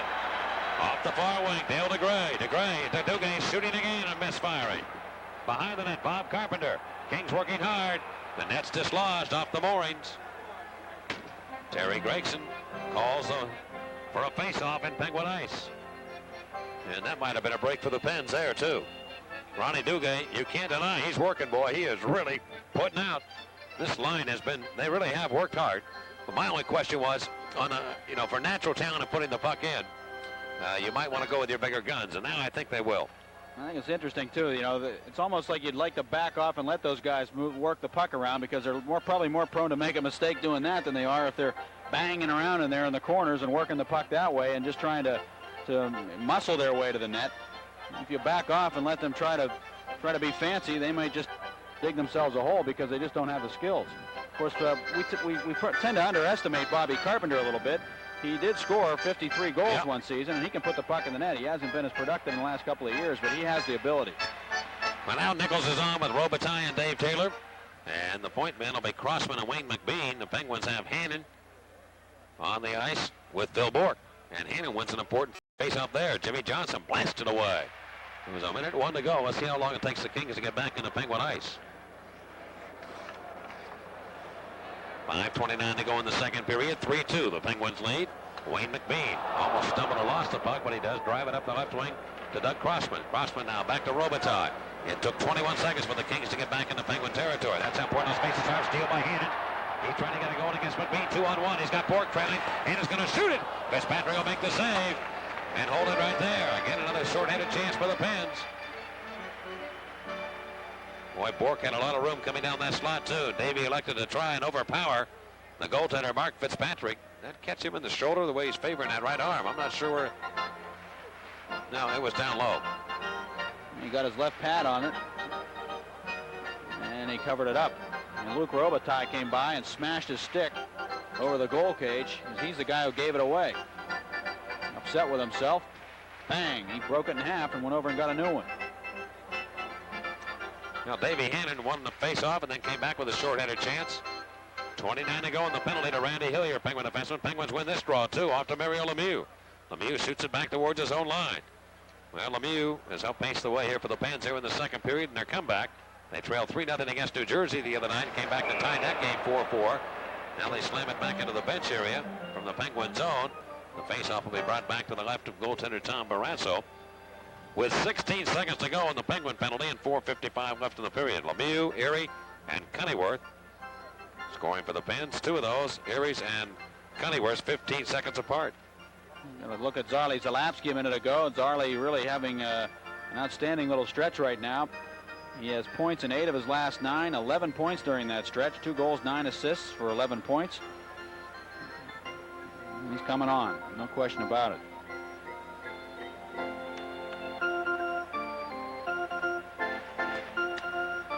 Well, let's see.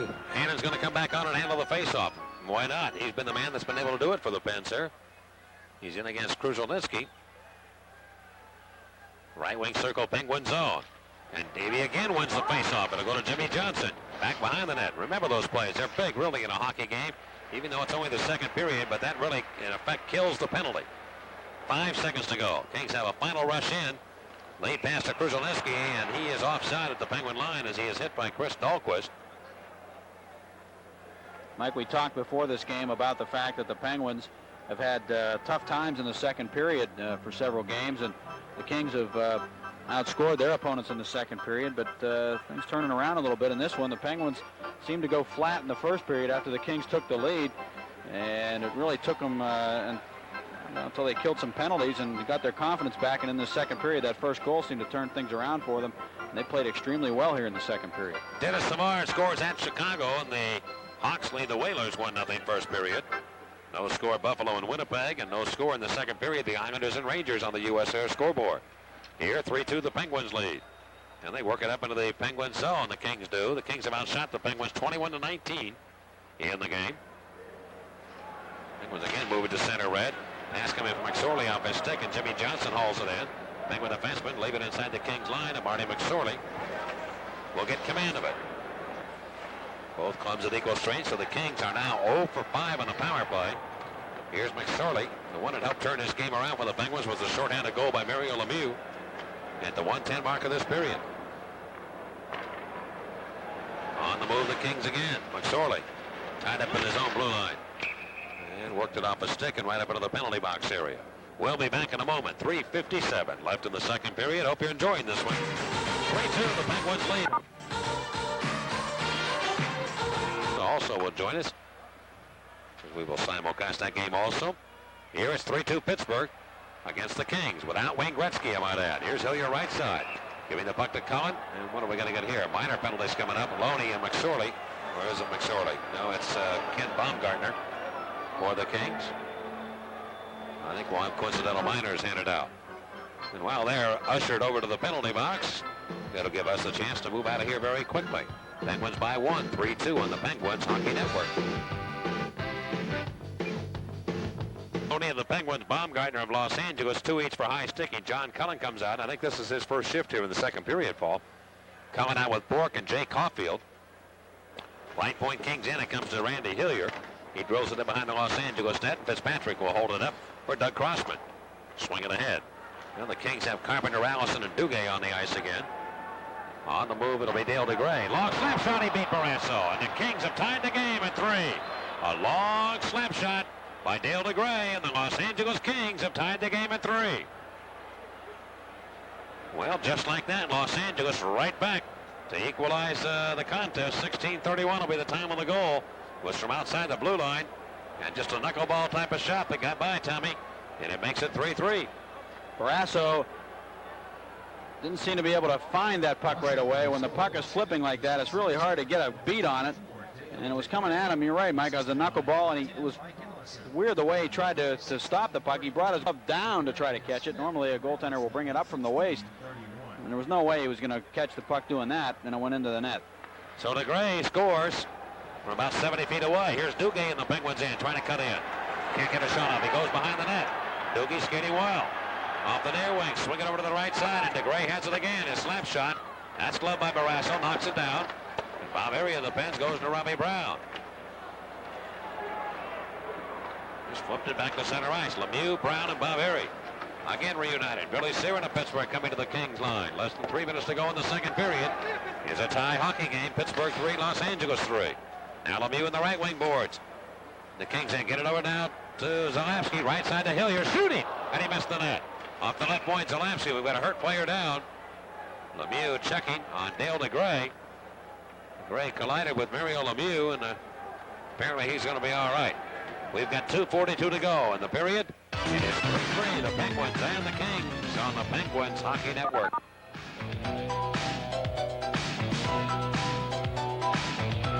Discussion right now is that DeGray feels that Lemieux should get a penalty for high sticking.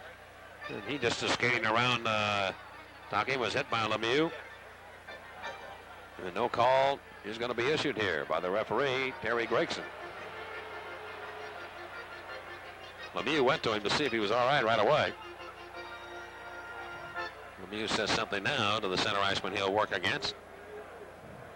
Face off Los Angeles eyes to that of Mark Fitzpatrick. 3-3 to score. The Kings come up with it. Joe Hamel. Hamel looks for Taylor on the right wing. Taylor is out there. Bernie Nichols is the center iceman on the line. Bernie Nichols hit by Robbie Brown. Bob area of the bends. Work it back in behind the Pittsburgh net.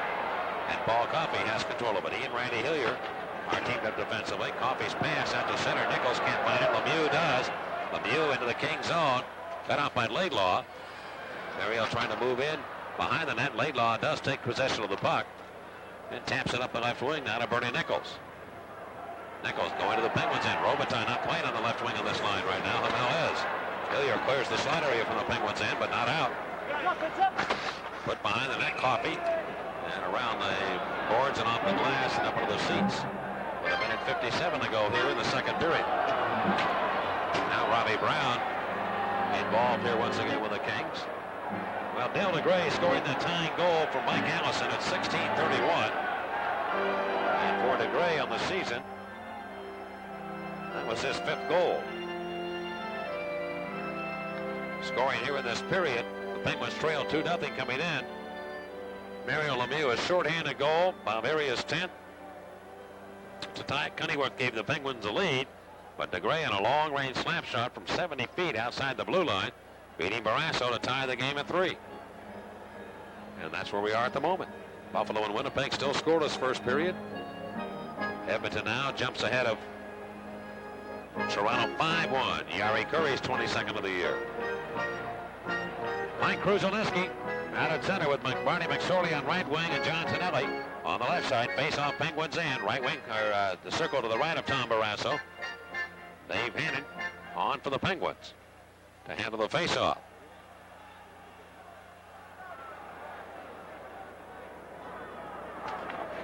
They'll drop that puck. Kings after it. Near corner, so is Dahlquist of Pittsburgh, and Dahlquist gets to it. He's knocked off his skates by Kruzhelnicki, gets back up, swinging around near side to Danny Quinn. Quinn of Pittsburgh trying to get that puck out, can't do it. Jimmy Johnson finds it to the right of the goal.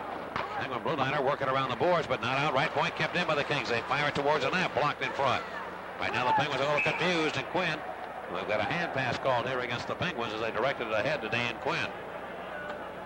Penguins have Quinn out with Cunneyworth and Hannon.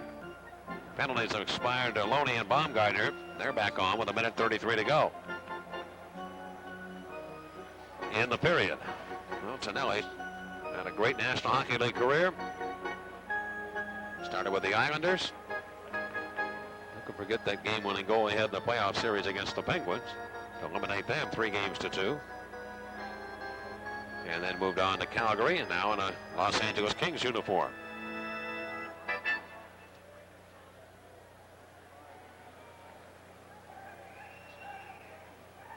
Hannon again. If I'm not mistaken, Davey Hannon played with Mike Kruzhelnicki in Erie in the American Hockey League for a year.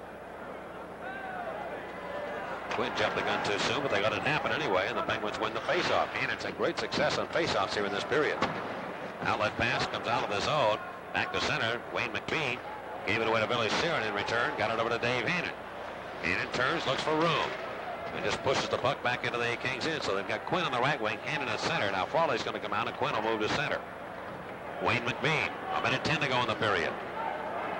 McBean cruising to the Penguin line, and an offside call as the Kings enter the zone. They're offside on the play. Penguins are 6-1-2 in their last 9 games.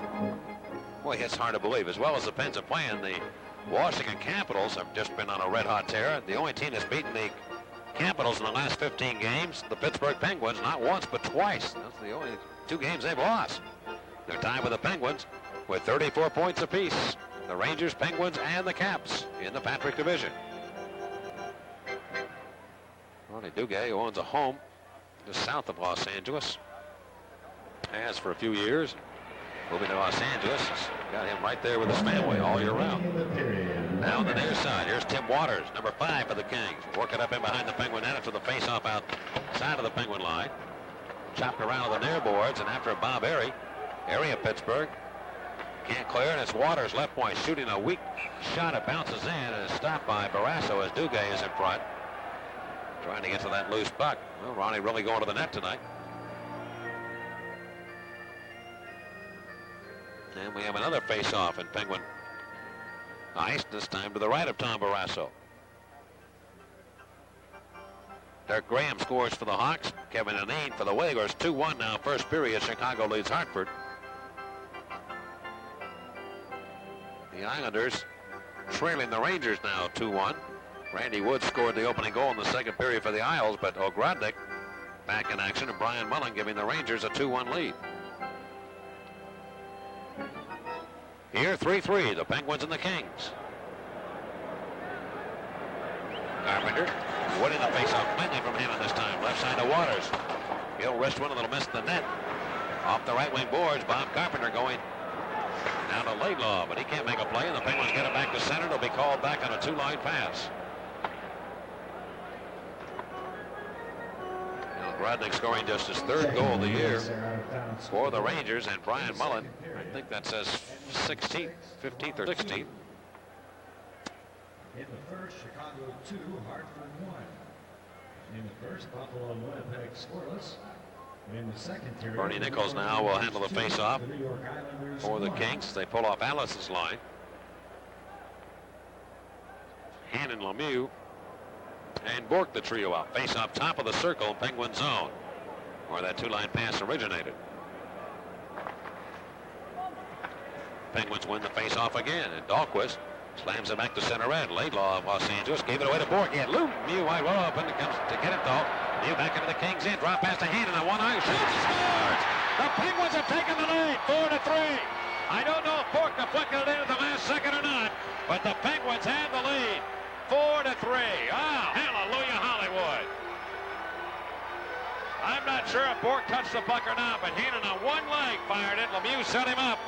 And we'll wait and see. And the Penguins score with only 19 seconds to go in the period. Boy, Bork had Lemieux wide open. He couldn't get it to him, and then Lemieux was able to get it, knock it down, and skate it back into the Kings' end. Goal, his 10th of the season, scored by number 29. It is Bork. Bork's 10th from Lemieux and Hannon. Oh, that's a big goal. Number 20, Dave Hannon. And number 66, Mario Lemieux. All right, the Penguins scored 1941. Bork is 10th from Lemieux and Hannon. And Lemieux again with that puck. Cross-checking call coming up here, and who's it going to be against? Apparently the Penguins will be guilty again. So we'll right back to play. A cross-checking call coming up against the Penguins. The Kings will have the power play the rest of the way. Terry Gregson. This will be the 6th power play chance for the Kings. The Penguins have had one. Pittsburgh penalty, number 20, Dave Hannon, 2 minutes for cross-checking. Hannon cross-checking minor. And the penalty at 1949. Again, the puck at center. Bork tried to feed it to Lemieux, had some open room, but the pass trickled behind him. Well, Lemieux went back and then swept with that big reach, pulled it on the backhand, got control, skated into the Kings zone. Down the left side, dropped it back in the slot for Hannon, who got to one leg and fired it towards the net. Bork was cutting for the goal, and Phil got a stick on it right around the edge of the crease and deflected it by Mark Fitzpatrick, and the Penguins have the lead.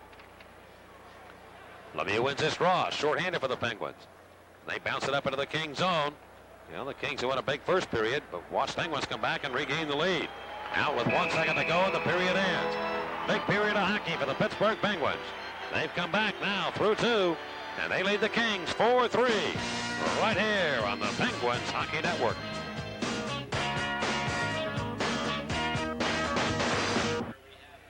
Penguins have the lead over the Los Angeles Kings 4-3, and the Penguins outshot in the second period by the Kings in the period 14-13. The shots are wrong there. The Kings have 24 shots, the Penguins with 20.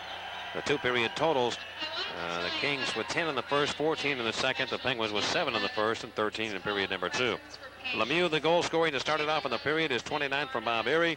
Erie then cashed in at 12:27, and the big goal to give the Penguins the lead 15 seconds later. Cunneyworth is 16th, and Dale DeGray on a long-range slap shot to beat Barrasso to tie it.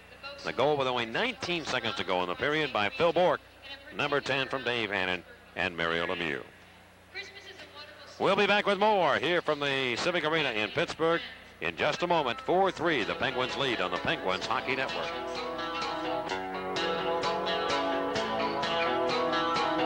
welcome back to the Civic Arena. The Penguins leading the Kings right now, and my guest is a guy who was tied going into this game with Mario Lemieux and Wayne Gretzky for the scoring lead in the National Hockey League with 72 points, Bernie Nichols. Bernie, boy, a strange game so far. You know, here we are, well, the hype about all the goal scorers, all the big guns are going to be on the ice, and the Kings have goals from Ron Duguay and Mike Allison and Dale DeGray, and of course Mario Lemieux has done his part for the Penguins. Well, Mario's always going to do his part, you know, as far as that goes. He's a great player, but hopefully some of the other half of that scoring race can do something in the third period to make a game out of this. I don't think there's any question, Bernie, that the turning point in this game was Mario's shorthanded goal and just the penalty killing in general of the Penguins. Your power play had an opportunity to really bury the Pens here tonight, and it just didn't happen. What do you think went wrong? Well, that's definitely a key, you know. It's obvious, you know, we miss Wayne out there, but Mario scored a shorthander, and they got one just as their guy came in, so actually they should have had two shorthanded goals, and you know, that's a big part of the game as the specialty teams, and tonight our power play is non-existent. We have a lot of chances to put them away and just couldn't do anything. We were kind of perplexed or at least surprised to see the Duguay-Allison combination out there on the power play, and he wasn't going as much with guys like you and Luc Robitaille. Is that uncommon, or is it something he's done from time to time? No, he's just done that tonight, and you know, you don't know what they're thinking there. That's his decision, and you know, they're playing well though. They've, like you say, they scored 2 goals, so you got to go with the guys that are hot, and they're hot, so you can't blame them for putting them out there. Bernie, you were conscious of Mario Lemieux's production, I'm sure, throughout the game, and coming into this game, a lot of talk about the scoring race. What did it mean to you to be playing against Mario tonight? Well, I think no matter who or whatever big star you're playing against, I think it brings the best out of any team. I'm sure, like anybody comes in here, they always get excited because they're playing against one of the great players in the game. And you know, tonight's the same with me. I always like to play against great players, and it's a big thrill to come in here and play against Mario. Bernie, they've said that a lot of people have said that if you played in the East, you probably would be getting a lot of publicity, the same amount of publicity you've been receiving this year as a result of Wayne Gretzky now being with Los Angeles. You're an interesting story. Drafted in the 4th round, similar to Rob Brown. I remember asking Ken Schinkel a few years ago, why didn't Bernie Nichols go higher? And he said they said he couldn't skate. Did you have to go through a lot of that stuff where people were putting the rap on you all the time and you had to prove critics wrong? Well, I don't know about that. I was drafted underage, and that was first year the underage come out. The next year I go back and I scored 63 goals and had 154 points. So if I get drafted normally like the rest of them, I might have went first round. But they say that I can't skate, but I think I'm proving them wrong. I'm doing pretty good out there. Do you appreciate now the fact that you are at least getting some more notoriety as a result of Wayne being here? Naturally, you've earned it on your own by being at the top of the scoring race, but I think Wayne has certainly brought a spotlight on the Kings. Well, sure he has. He's a great player, and when we were in L.A., we weren't winning, and you shouldn't get recognized out there when you don't do so well. I think, you know, this year we had a great team and we're playing well, and I think it's about time that we get recognized out there, and I think just because we are doing so well that, you know, hopefully we'll get recognized back here instead of just, or maybe in L.A. instead of just here. You know, Bernie, I asked Dave Taylor this when we were in Los Angeles a few weeks ago. Is there anything about Wayne Gretzky that you didn't know from playing against him that you've learned playing alongside of him? Well, sure. Wayne, everybody knows what he does on the ice. He's such a great player, but the great thing about Wayne is the person he is off the ice. He's such a great guy, and you know, he does everything for you. He's just such a super individual that you don't want to let the guy down. You want to go out every day and do the best you can for him. So he's the friend of everybody on the team. I get that feeling that he likes to entertain the guys, and really he's a team man all the way, isn't he? Well, he sure is. He's a class act. It's obvious, you know, with all the awards he's won everything going, and he's a great player. Bernie, thanks a lot for stopping by. You're a great player, too, and it's a pleasure to talk to you. Thanks, Paul. My pleasure. Bernie Nichols of the Los Angeles Kings has been our guest, and we'll return to the Civic Arena in just a moment on the Penguins Hockey Network. Rocky's second period shutout contestant, Pete Kuzinski of Monessen, PA, did not win a Christmas arrangement. Almost, but the Kings had the 1 goal, and that was scored by Dale DeGray at the 16:31 mark of the period. Well, if you'd like to have your favorite Penguins game on home video, call Genesis Video Productions at 412-847-3091, or you can also call 412-847-2122 to place your order. And Big Bird, Bert and Ernie, Grover, and all your favorite Sesame Street characters are returning to the arena January 18th through the 22nd with an all-new musical stage show. Big Bird and the ABCs features 90 minutes of singing, dancing, and a special alphabet lesson that's out of this world.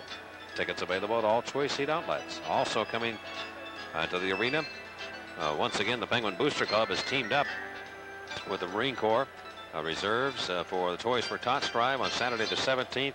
Penguins in Detroit. You can drop off new toys at the information booth behind section C14. All donators can sign up to win a Penguin sweater and tickets to an upcoming Penguin game. Let's make the new Ice Age include a brighter Christmas for the Tots. That'll be Toys for Tots drive coming up Saturday against Detroit.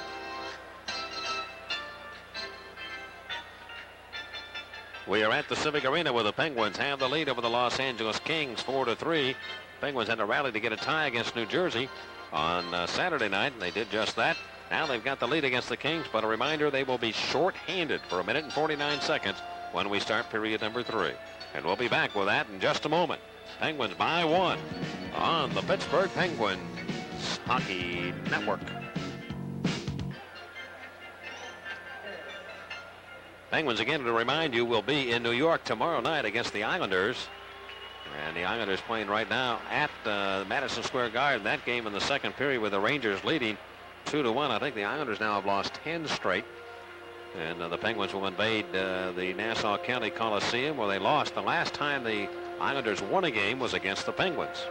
So the Pens, if the Rangers hold on and win, they would have to try and extend that streak. Mario Lemieux started the period with a shorthanded goal for the Penguins, his 29th of the year. Lemieux against Fitzpatrick to get the Penguins on the board. The goal came at 1:10 of the period. Bob Airey sending the puck ahead to put the Penguins on the scoreboard, and that made it 2-1. They battled back and forth. The Kings with some power play opportunities. And then the Penguins scored at 12:27. It was when Paul Coffey was in the penalty box. He just had come on the ice and was on 1 second when the Penguins scored another goal. This one not scored as a shorthanded goal, but it might as well have been, as Bob Airey and Mario Lemieux came back up ice. Lemieux with a great little short pass to Airey. He then jammed his way to center ice, came in, went to Mario, and they did the magic the rest of the way as Lemieux had a big second period for the Penguins, getting Airey, who got his own rebound back and whacked it right out of midair in the net to get the Penguins in a tie with the Kings. They took the lead 15 seconds later on Randy Cunneyworth's goal. Airey again just knocking the puck right out of the air, and they put the Pens ahead 3-2. Dale DeGray on a long-range slap shot, and then Bork tied it for the Penguins, or put them ahead at 19:41 in the period. Bork is 10th from Lemieux and Hannon, and that's the go-ahead goal at the moment. Again, the Kings without Wayne Gretzky, who is in Brantford, Ontario. Attended funeral services today for his grandmother, who passed away on Saturday. And he's expected to join the team now for their next game in Detroit coming up this Friday. Kings on the road 8-6. Penguins here at home with the second best record in the National Hockey League, 12-2-1. The one that put the Penguins ahead we talked about, Bork's 10th. Just deflected the puck at the last second by Fitzpatrick with only 19 seconds to go in the period. All right, here we go. The Penguins are shorthanded to begin the third period, and they have to go for the puck on their own end. As the Kings steer it in, Randy Hilliard lost the edge on his skate, went off right into the corner and fell on top of that puck. And the face-off will be to the right of Tom Barrasso. 6 seconds into the period. Power play now has Nichols out here with Taylor and Robitaille to begin it. Dale DeGray will work for the Kings on the right point, and Steve Duchesne will be on the left side. The penalty to Dave Hannon occurred after a face-off. Hannon won the draw, and Bernie Nichols whacked him with a stick across the hands, slashed him pretty good, and Hannon just followed him right back into the Kings' end and just cross-checked him right across the back. And so Hannon's in the box, and the Kings with a power play to start the third. They lose the face-off, the Kings do. The Penguins working to the blue line, but not out. DeGray going to Taylor, right side of Robitaille. He gave it right to John Cullen of Pittsburgh. Cullen out with Mario Lemieux, and Cullen feeds it back to center ice. On the rush, Steve Duchesne. Duchesne sneaks it back into Penguin territory, and that's off the glass and up into the seats. Well, Steve Duchesne, the highest scoring defenseman in the National Hockey League right now, leads the league in plus-minus, as we mentioned earlier. He's had a Drummond bill, signed as a free agent. Hard to believe, isn't it? Duchesne A little problem with the English language. When he came to New Haven, he couldn't speak a word of English. You hear him now, he really speaks English fluently. Not like Mario Lemieux. I was looking at a tape, Mike, the other day of Mario the day he was signed by the Penguins. They had the big press conference and just wouldn't believe the difference in the way he is now and the way he was then. You tend to forget over time, but Mario's come a long way, too, in terms of being able to speak English. And I think it's just a sign of the intelligence that he has. Lemieux pulls it back in the faceoff from center ice, and Dahlquist rivals it up into the Los Angeles zone. Mark Fitzpatrick will leave it for Duchesne with 1:15 to go in the penalty to the Penguins' Dave Hannon. Now the pass on the left side to Luc Robitaille. Robitaille. And as he tried to get into the Penguins' end, and Kings are again offside on the play. When the Kings left the ice at the end of the second period, there were a lot of heads down. That goal by Phil Bourque may have taken a lot of the attack out of them. They were not too happy with the fact they gave up that late second period goal. And Robbie Ftorek wasn't happy either because he slammed the door for a while and he kept them in there, and that's why it took Bernie Nichols a little while to get into the locker room or into our interview room as a result. And Ftorek wanted to give him a piece of his mind before he cooled off at the beginning of the intermission. Ftorek, who wears sweaters, and I think he's wearing tennis shoes tonight, does not wear a suit for games. See, your brother thought he was the originator of that. Here's Duguay. Sneaking ahead back into the Penguin zone. After it'll be Bob Carpenter, comes left point. Now Duguay in the spot. Went to the center point. Nobody home. 45 to go in the penalty.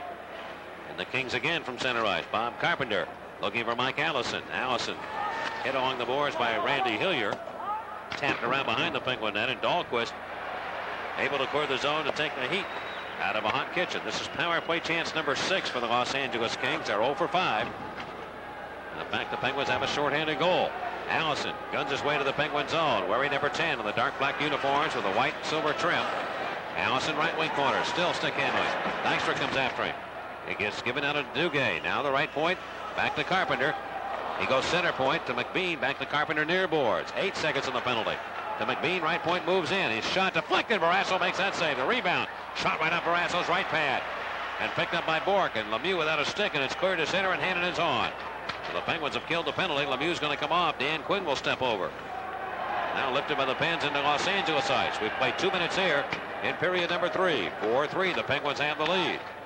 Hannon of Pittsburgh put it behind the net. Dan Quinn battling for possession. Can't quite get command of it. Doug Crossman in, number 4 for the Kings. Hannon has worked very hard tonight for the Penguins. Sinelli is over also. Davey Hannon kicks at that puck, but the Kings cannot clear. They're having trouble right now. Good checking by the Penguins line. Quinn, Loney, and Dave Hannon. Near side Los Angeles trying to make a play, and they do. Relay it to center ice. Kruzhelnyski stepping back to the Penguin stripe and just coughed it up, gave it right to Coffey. They're former teammates from the Oilers. Right in front of the Penguin bench area, Dave Hannon. Again with possession, skate to the Kings line. Near side, drop pass to Quinn. Couldn't pull the trigger. And work by the Kings to center to Marty McSorley. Into Penguin real estate. Left wing, he looks for John Tonelli. The pass beyond his reach. McSorley goes after it, though, in the far corner.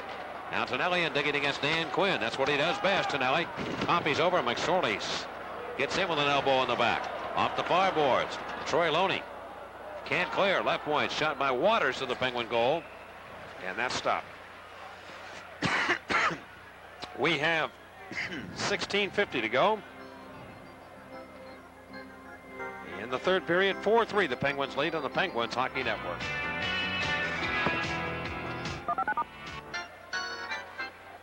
Well, the Penguins trying to make hay here, Paul, while they're at home, and they've done a pretty good job of that.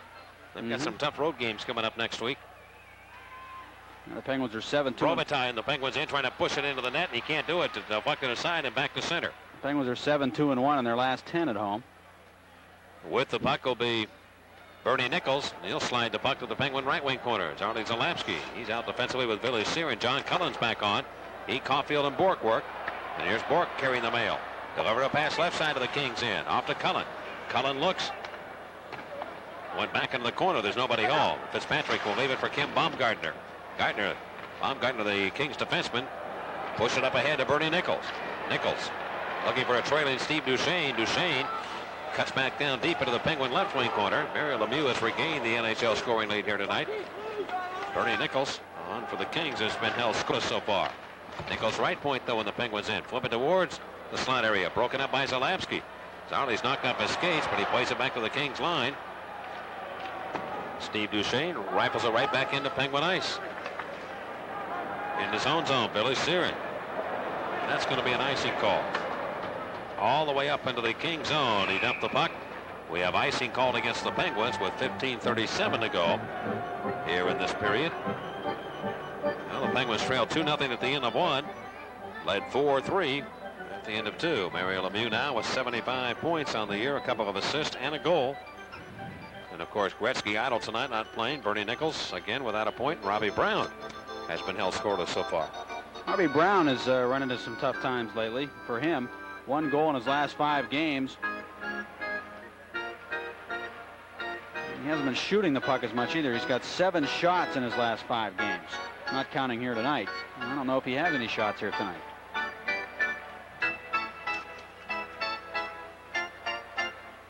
Coming into this period, he has not had a shot on goal. The face-off of the Penguins in after the icing infraction. Played by Pittsburgh to center, Ron Duguay. Duguay turned around by Dykstra. He can't go in. The Penguins forcing the issue at that center ice area right now. Flipped away to the Penguin net, and Barrasso gives the puck to Jimmy Johnson. Off the boards and out. Fitzpatrick. Well, remember the Kings beat the Penguins November 12th, 7-2 at Los Angeles. Well, the Penguins right now trying to get even in the season series. Final game will be played in Los Angeles later in the year. DeGray gives the puck, coughs it up to Dan Frawley of the Pens. He gave it right back, and here's DeGray cruising back to the Penguin line down the right side. Little drop pass to Bob Carpenter, a slap shot. Barrasso got a glove on that. Now on the right wing boards, Quinn trying to clear the zone. He can't do it. Allison in fighting for possession again. It comes left point. Kings again putting some pressure on right now with this line. Dan Frawley can't get it out. The Kings, Doug Crossman slipping to the near boards. Frawley turns and rifles it ahead now to Kennyworth. Skates his way to the Kings line. Fake a shot against Laidlaw. Goes in deep. Kennyworth behind the net. Put around the doorstep, and Crossman read that play. He'll clear to the far corner. Goes back behind the goal. After the puck will be Laidlaw. 4-3 the Penguins lead. Out to center to Crossman. Kings defenseman shoots it long right in on Barrasso. Crossman was hit by Bourque and knocked out of the play and lost his stick too. Here at center ice, Coffey of the Penguins. He can't control. McSorley trying to get in. He can't handle the biscuit. Phil Bourque all over the ice right now. Bourque coming up, got around McSorley. Bourque going to the Kings line on the right side, looking for Lemieux, but the Penguins are offside. 13:52 to go here in the third period. And the Penguins lead 4-3 on the Penguins Hockey Network. At Chicago on the U.S. Air scoreboard, David Babbage has scored a goal. It's now 2-2. The Whalers and Hawks at the end of one. Edmonton now leading Toronto 7-2 in that game at the end of two. And here is the puck move back into Los Angeles. Ice out to center. Now it comes to Kruzhelnyski of the Kings. He'll go right side to John Tonelli. Tonelli, good drop pass. McSorley has room. He doesn't shoot, though. Now he cuts across the ice, flips a backhander towards the net. That's stopped by Barrasso. Barrasso took a whack at Mike Kruzhelnyski. Still right point. Knocked away by the Penguins to center to Lemieux. Lemieux on the move. Looks for Bob Erie, but cut off nicely by Wayne McBean, who read that play. Or Tim Waters, I beg your pardon. The Kings defenseman. Outlet pass to center comes to the Kings. Kruzhelnyski. He's into the Penguins end. Drop pass to Tonelli. Shoots it. And it was deflected and it went wide. Well, the Penguins are a little sloppy right now in their own end. The Kings trying to take advantage of it. Kruzhelnyski behind the net. Tries to center. Can't do that. Waters in deep in the play. Going down to Kruzhelnyski. Left wing corner. And Tonelli in front. Being whacked at by Coffey. Tonelli's there. Backhand shot. Stopped by Barrasso. Oh, Coffey was all over John Tonelli. And then Barrasso came up very tough against Tonelli. Boy, that's some big goaltending there by Tom Barrasso of the Pens, Paul, as he denied the Kings John Tonelli from right in front. We'll take a timeout. It's 4-3 Pittsburgh on the Penguins Hockey Network. Tom Barrasso just made a tremendous pad save, right pad on a backhand shot by John Tonelli, and he just was trying to just dig that puck into the net the way only he can do it. He was fighting for position in front of the net with Paul Coffey, and he was able to get his stick down for that one split second that the puck was near him and push it to the net, and Barrasso somehow got his right pad out to stop the puck. I mean, coffee was all over him like an electric blanket. Barrasso already had his right pad extended, and the shot basically hit the pad and landed underneath it, and he was able to sit on the puck and freeze it in the crease. Well, he guessed right that time. Here's the shot again by the Kings. Barrasso got a glove on that. Well, I felt that goaltending might be a big key in this game, and it might well be here in this third period. And here's Hannon throwing the puck deep into the Kings zone. Fitzpatrick misplayed it for a moment, but does find the handle on the Kings. Roll it around the horn. It comes out to center. Broken up with the pins. Robbie Brown. Brown, Hannon, and Troy Loney. The unit out now for Coach Gene Ubriaco of the Pittsburgh Penguins. Loney in the Kings zone. Dish it off left point to Zalapski of Pittsburgh. Shooting. And the stop is made up the stick of goaltender Mark Fitzpatrick. Luke Robitaille struggling a bit in his own end. Loney's all over him, but he does find Steve Duchesne. He turns, circles, lay it ahead back to center. 12:10 to go in regulation time. The Penguins with a 4-3 lead. And the offside call against the Penguins entering the Los Angeles zone. Well, the Penguins came into this game with, if not the top number of power play opportunities in the league, right up there at the top. And they only have one power play opportunity so far in this game. So the Kings have been very disciplined in terms of taking penalties. It's something you almost have to do against the Penguins because they do have such a powerful power play. And that was in their game plan, Mike. They're sticking to it pretty well so far in this one. Rangers lead now through 2-1 over the Islanders. And Winnipeg and Buffalo are tied at 1. Benoit Hogue has scored for Buffalo. Dale Howardchuk is 13th for the Winnipeg Jets. They're in the first period. Shorthanded goal by Howardchuk. 1-1 the score. Here are the Penguins now as we go back to play, guilty of an icing call. And that'll bring it all the way back to the right of the Penguin net and Tom Barrasso. Well, as I said before, the Penguins have been outshot in 11 of their last 12 games.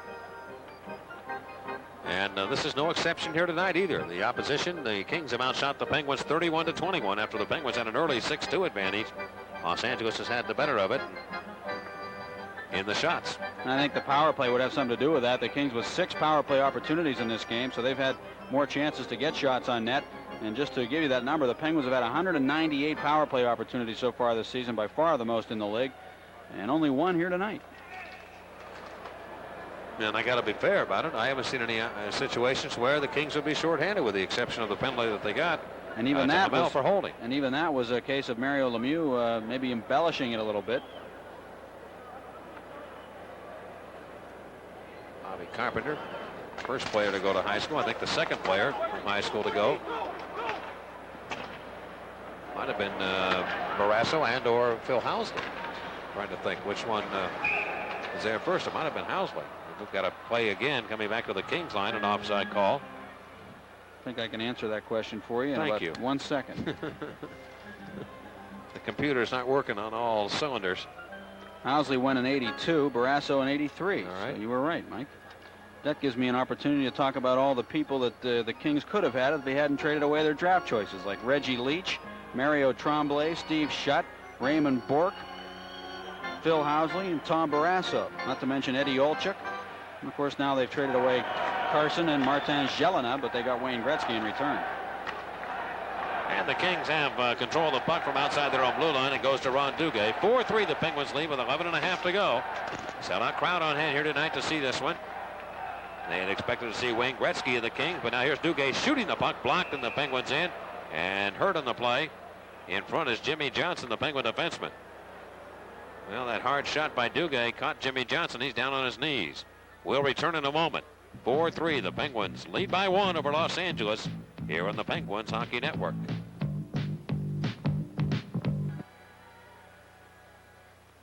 Well, everything is all right, and we'll go back to play here now as we have a face-off in the Penguin zone. The Kings starting to come on here a little bit, Paul. Ouch. That shot by Duguay hit Jimmy Johnson a hand, which has got to be tough for him. He had a shot. He took a shot in the knuckles, I believe, a few weeks ago, and he's been bothered by a bad hand. Jimmy Johnson plays with pain and seems to be able to overcome that. For a while there, he had gone a long time without missing a game for the Penguins. Allison's line again on the ice, right wing circle, Penguin zone. Hannon against Allison, and Davies had great success tonight in handling faceoffs. On the right wing, it comes to Quinn. Quinn poking around near boards for Randy Cunneyworth. Cunneyworth just brings it up, and the Penguins holding on to a 1-goal lead. Billy Searns into King's ice, looks left wing to Cunneyworth.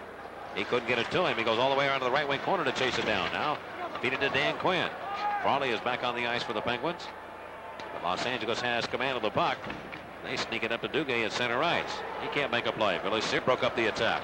Gave it away though to Allison. Frawley knocking down Mike Allison. Still alive in the Kings zone, and here's Duguay. Break wide pass to Allison off his legs. Back and forth in the neutral zone they go, and Allison finally finds possession. Cunningworth decks in, put him on his wallet. On the play at center red, Dan Quinn shoots it up into the Kings end. Richard Zemlak also not playing tonight for the Pens. Ron Busquets a scratch. Zemlak's been bothered by a bad finger. Kruzhelnicki cuts to the Penguin zone on a long slap shot way over the head of Tom Barrasso. And played by Bob Berry. Now let's see if this is icing. It'll be deep enough across the goal line. Waters will touch it, and it is icing called against Pittsburgh. You mentioned all the new defensemen that the Los Angeles Kings have, and Tim Waters is one of them. Signed as a free agent. Played last year with Winnipeg and the Canadian Olympic team. And the Kings also have Doug Crossman in their lineup, who's gone through torture the last couple of years. In Philadelphia, the fans were on him, and he was happy to get out of there and come to Los Angeles in exchange for Jay Wells, and has played well for them. Dale DeGray, another one who was one of the few plus players on the Toronto's team last year. And Steve Duchesne continues to improve with every year as a member of the Los Angeles Kings. Well, the Maple Leafs are struggling again at home. You wonder how long that's going to be before they make a change there. Well, they say that if they don't improve before Christmas, that right after Christmas, John Brophy will get the axe, and based on what we've been seeing from the Leafs, it looks like that's going to happen. To the left of Barrasso, this is where the face-off will take place. After the icing call, Kruzhelnicki loses again. Dave Hannon. I don't have the exact numbers, but Hannon has won about 75% of the face-offs he's been involved in. It comes over the Kings, and shot by Laidlaw, and sticked aside by Tom Barrasso. Along the near boards, worked around the horn. Kings cut in deep. They're going to lose the puck, though, as Lemieux tripped by Waters. There'll be a penalty coming up against Waters for tripping Mario Lemieux. And here are the Penguins now with the turkey on the table. They lead 4-3. Boy, a goal right here. McSorley now whacking Lemieux from behind as he came in. Dykstra comes right after Marty McSorley. Lemieux is hit along the far boards. Now will retie his skate. McSorley comes over. McSorley's out of his mind right now. He's poking the stick into the hands of Mario Lemieux as he's trying to tie his skates. And he's just trying to egg on somebody, trying to get himself into a fight here. He's doing a pretty good job of it because Dykstra's after him right now. Well, Dykstra and he were teammates last year. McSorley, 6'1", 230 pounds. He came over and he kind of bumped Lemieux as Mario was standing along the boards. We'll take a break. The Penguins lead the Kings 4-3 here in the third period on the Penguins Hockey Network.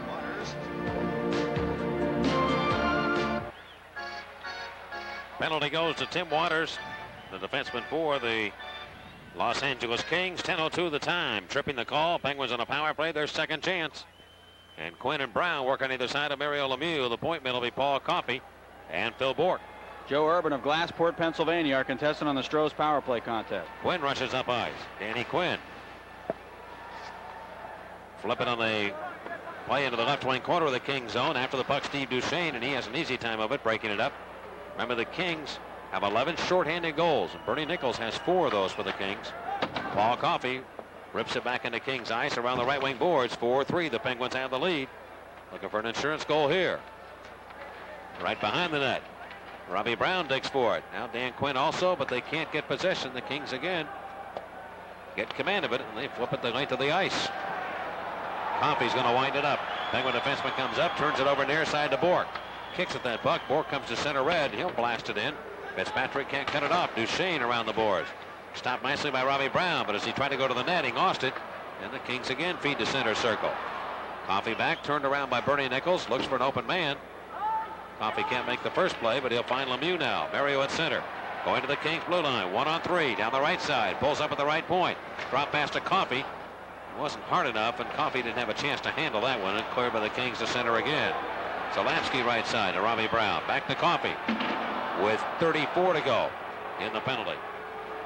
Coffey push it back into the Penguin ice, and here's Zalapsky and almost a giveaway to Robitaille. Recovers nicely though to get the puck to Robbie Brown. Brown to Coffey.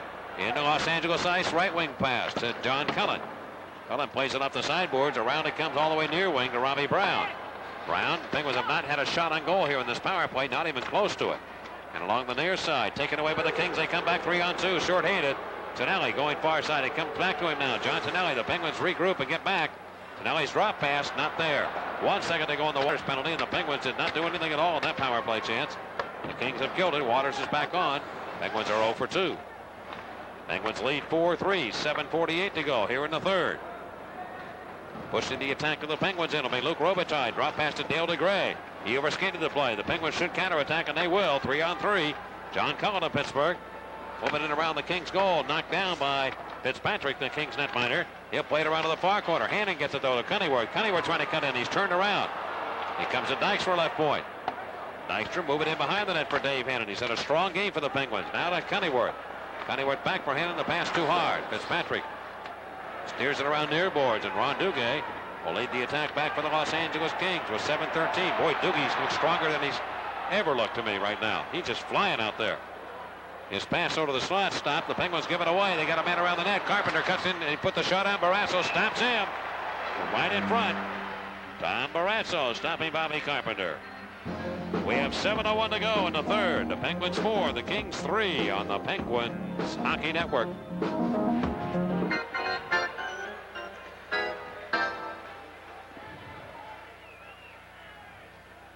Bernie Nichols of Los Angeles bearing down here against Dave Hannon.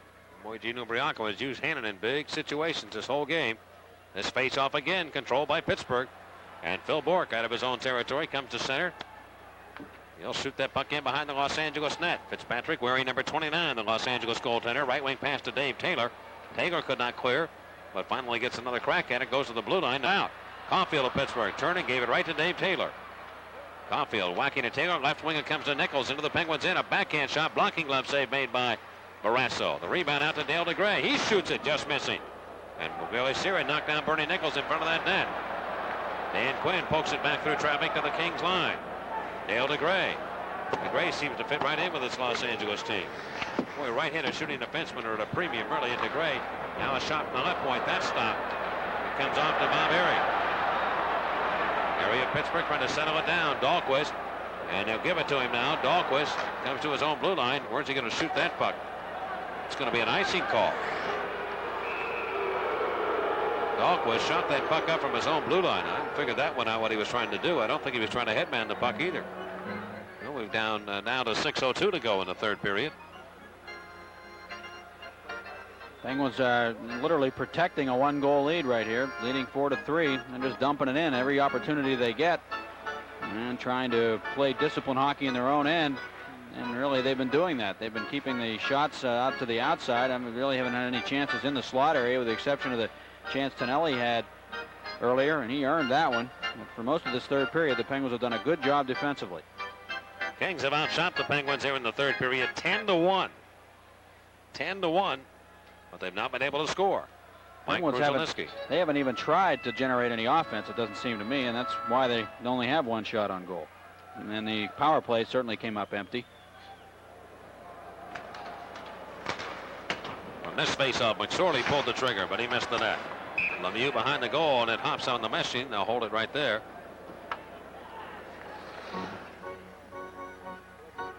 Penguins and Islanders tomorrow night from New York at the Nassau County Coliseum. That was a time when the Kings won the faceoff against Dave Hannon moments ago. And it's funny, as the game goes on, everyone just seems to focus right into that faceoff circle. He's winning a lot of big ones all game long, but now it's even more magnified.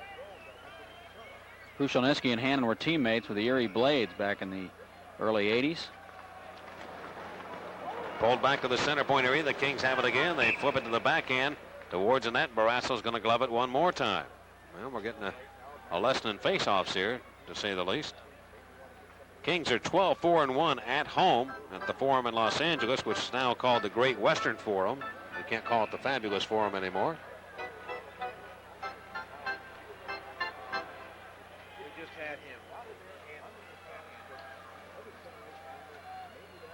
Now Hannon to the circle to the right of the Penguin net.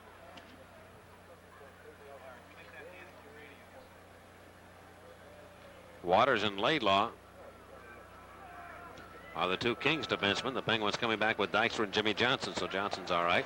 Here's Lemieux from the draw, and he has the puck for the Penguins. Worked it up to the blue line. Hannon trying to scoot out. He has 3 Kings to beat, so he just dumps it in. He'll go to the bench. Los Angeles trying to make a move up ice. McSorley stops behind his own net. Converted defenseman and now plays right wing. Played much more as a defenseman here in Pittsburgh than he has or did as a right winger. A giveaway by the Kings, and here's Lemieux back into the Kings zone, trying to cut around Laidlaw. Can't make that play. Comes to the near corner. Now pushing in front of the net. Laidlaw stopped that. Kings counterattack. They're on the move. Krushelnyski going to the Penguins end. Krushelnyski moving down the right wing, comes in, trying to center it. That was deflected. Referee Terry Grayson was way behind on that play, but here comes Bob Erie. Erie down the near side, going back to Los Angeles territory. He'll step in deep against McBean. Lemieux was knocked down on the play by McSorley. McSorley went after Lemieux apparently and hit him. And Troy Loney comes after Marty McSorley. What's McSorley's problem? He speared Mike Bullard in the stomach last year. And I think he got Lemieux also in the same way. I don't know what it is with a guy. He snaps. The other night in New York, he went on a crazy routine in the penalty box, started knocking the glass around like a caged animal, got a game misconduct. Well, tonight, Lemieux's trying to tie his skates. He goes in and pokes his stick in there. I mean, that's just ridiculous. Come on, Marty. Well, 5 minutes and 2 seconds remain. Lemieux will get himself back up. And as he does, he'll come to the bench. We'll be back in a moment. 4-3 Pittsburgh on the Penguins Hockey Network.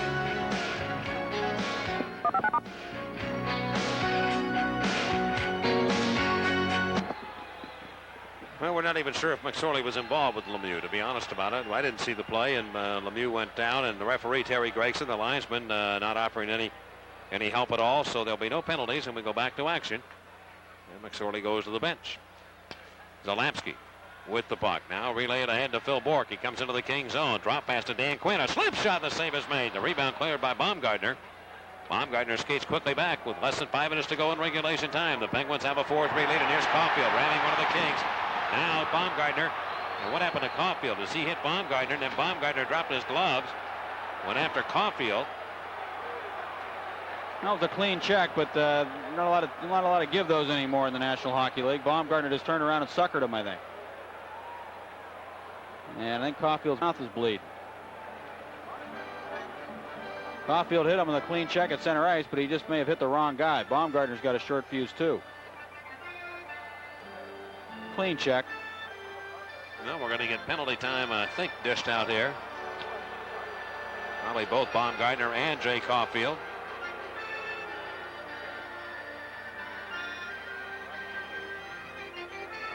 Play was at center ice, and then Caulfield rammed up, and then Baumgartner. I'll tell you, he didn't hit him at all. Caulfield, when he hit, ran into his own stick. Yeah. Caulfield's stick was up on the play. He didn't go in with the stick high on purpose, I don't think. It just happened to be there, and he took the most of it. Hit himself in the face with his own stick. Well, you want to try to hit guys and keep the stick on the ice. Baumgartner threw his gloves off immediately, and he'll pick up a penalty. He is a very tough customer, believe me. Very tough. Penalties. Number 22, Kim Baumgartner. 2 minutes for elbowing, 2 minutes for high sticking. Pittsburgh penalty. Number 16, Jay Caulfield. 2 minutes for high sticking.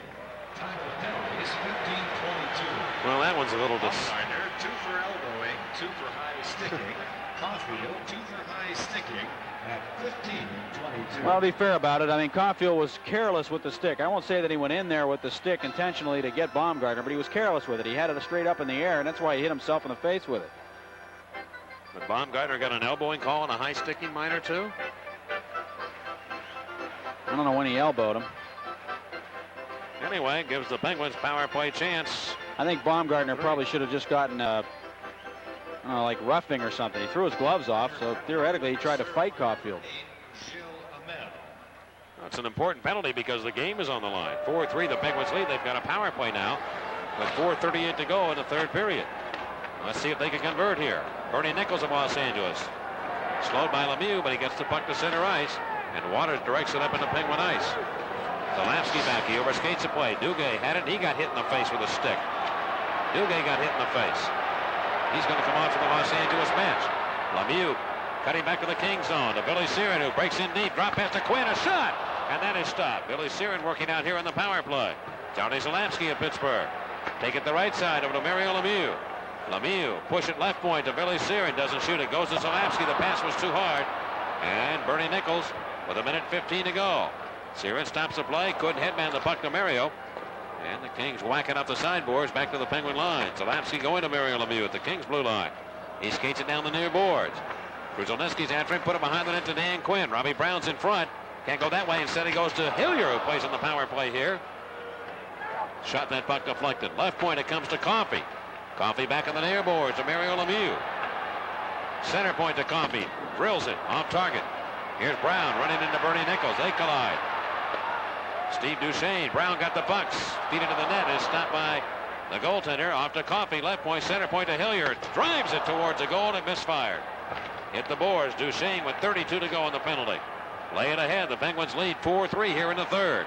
3:05 to go in regulation time. Right side. Here comes to Nichols. Shoots it. Oh, and a stick save made by Barrasso there. As Nichols wisely used Coffey as a screen.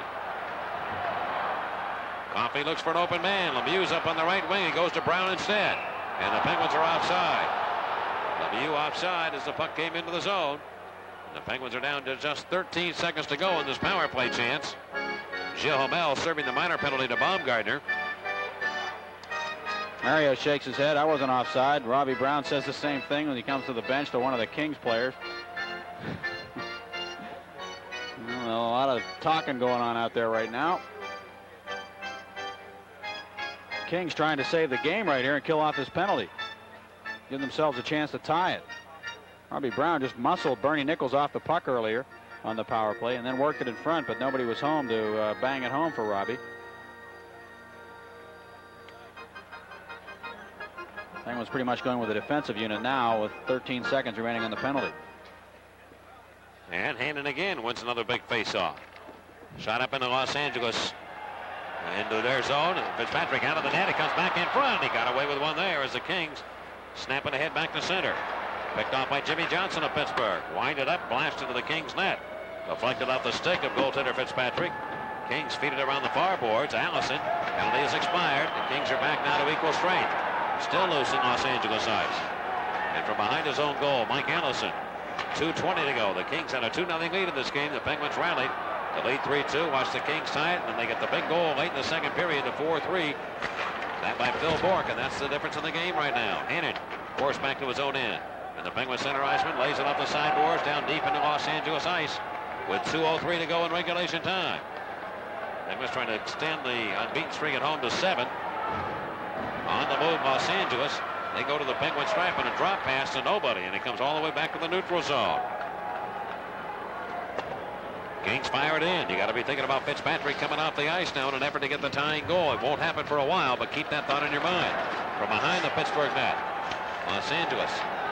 Kruzhelnicki takes it all the way around to the near side. Spun around by Bob Erie. Played away, though, and it comes to Dan Crawley. Crawley at center. Zalapski breaks on the right wing. Shot in deep. Zalapski's going to go in. He got behind the net. He centers it out. Nobody there. Kings go the other way. They can't make a play. And Billy Siren directs it back into Los Angeles ice with 1:17 to go in the third period. Now forced up deep into Penguin real estate. And here's Dykstra from behind the cage. Dykstra. Leave it around the far side. Duchesne shoots one hard and right on the net. Barrasso makes the save. Billy Siren of Pittsburgh finds Lemieux. 1:03 to go in the third period. And Lemieux is hit by McSorley, who's after Lemieux in every chance he can get.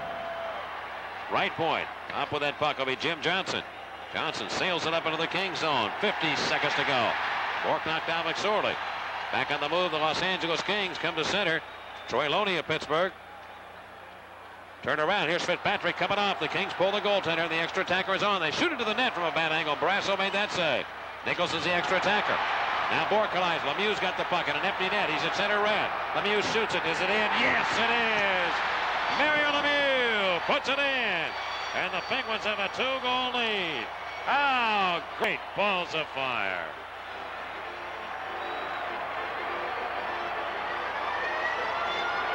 .1930 will be the time of the goal by Mario Lemieux. An empty netter, his 30th of the year.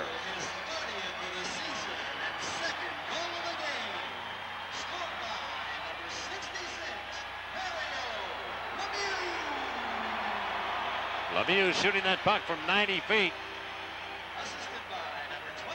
And in it went. Bill Bourque has an assist on the goal. So Mario gets his 4th point of the night, 2nd goal.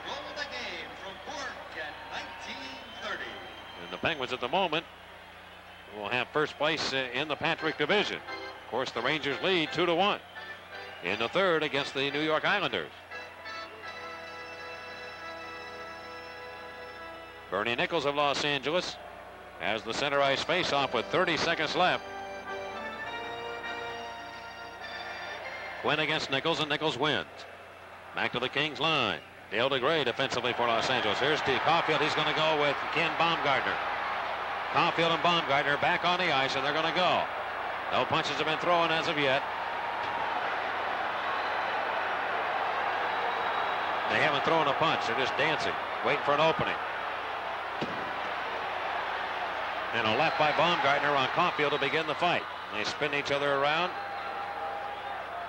Somebody's got an elbow pad off. Kenny Baumgartner and Jay Caulfield trying to keep their balance on their skates. Caulfield comes with a right hand. They're more or less just wrestling right now, trying to get one another free, throwing left hands at one another.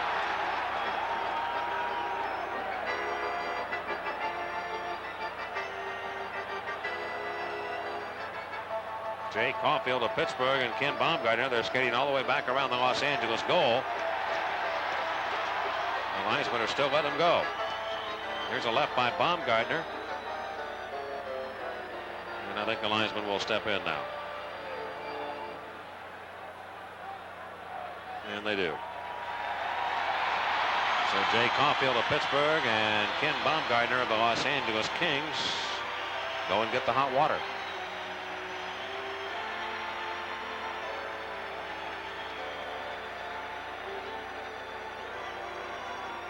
Penguins lead 5-3 with 30 seconds to go in the game.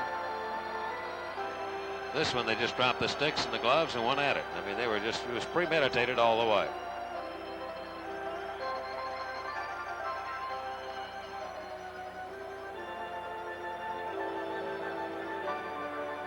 Between the two of them, there wasn't any jockeying at all or hitting on the boards or anything. It just dropped the gloves in center ice or at the Kings blue line and said, all right, we're going to go. 19:35 will be the time of the penalties. Pittsburgh penalties, number 16, Jay Caulfield, 2 minutes for instigating, 5 minutes for fighting. Caulfield gets 2 for instigating and 5 for fighting. And to be honest about it, Baumgartner's the guy that dropped the gloves first. But it doesn't matter at this point. Kings are down by 2.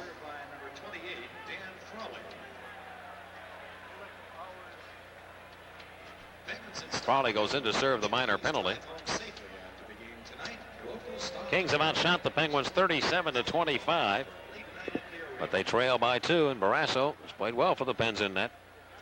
Kings had the one long-range goal by DeGray, but other than that, he has been very sharp tonight, as he has been since he joined the Pens. Here are the Kings around the Penguin net. Puck is deflected away to the left wing corner. Kings have pulled their goaltender. They have a 2-man advantage right now. 9 seconds to go. They're around to the near boards. They've got 6 skaters against 4. They feed it in front of the net. Hinton broke up the play, but he can't get it out. Robitaille in front, shot, score. The Kings get a goal with time out, but I believe it'll be at 19:59. Time has run out. The red light went on, so that will be a goal by Bernie Nichols. He gets the goal. It will come at 19:59. Now that can't be right. They'd have to play and have a face-off, so that goal must not be good. If that were the case, if the goal was scored at 19:59, we'd have to have a face-off at center ice. Now the two teams converged after the game they had thought ended, but Terry Gregson trying to pry people apart. But if the goal comes at 19:59, they're going to have a face-off here. They can't score the goal at the 20-minute mark. The goal has been put up on the board. The red light did go on, which would give us the indication the goal was scored before time ran out.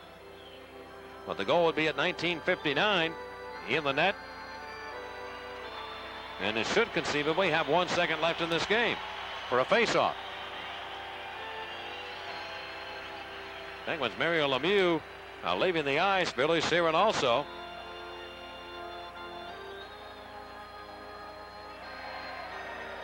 And I think cooler heads will prevail here as Gino Briacco trying to get his troops away from the situation.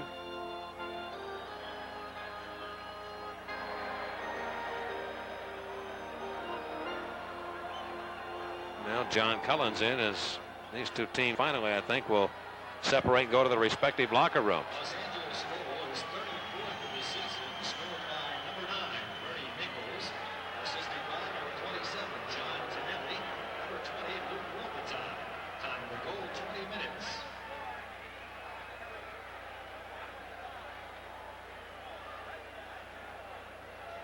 Well, the goal credited to Nichols. It'll be credited exactly at the 20-minute mark. And we've got a 5-4 final. That is the final right here in Pittsburgh on the Penguins Hockey Network.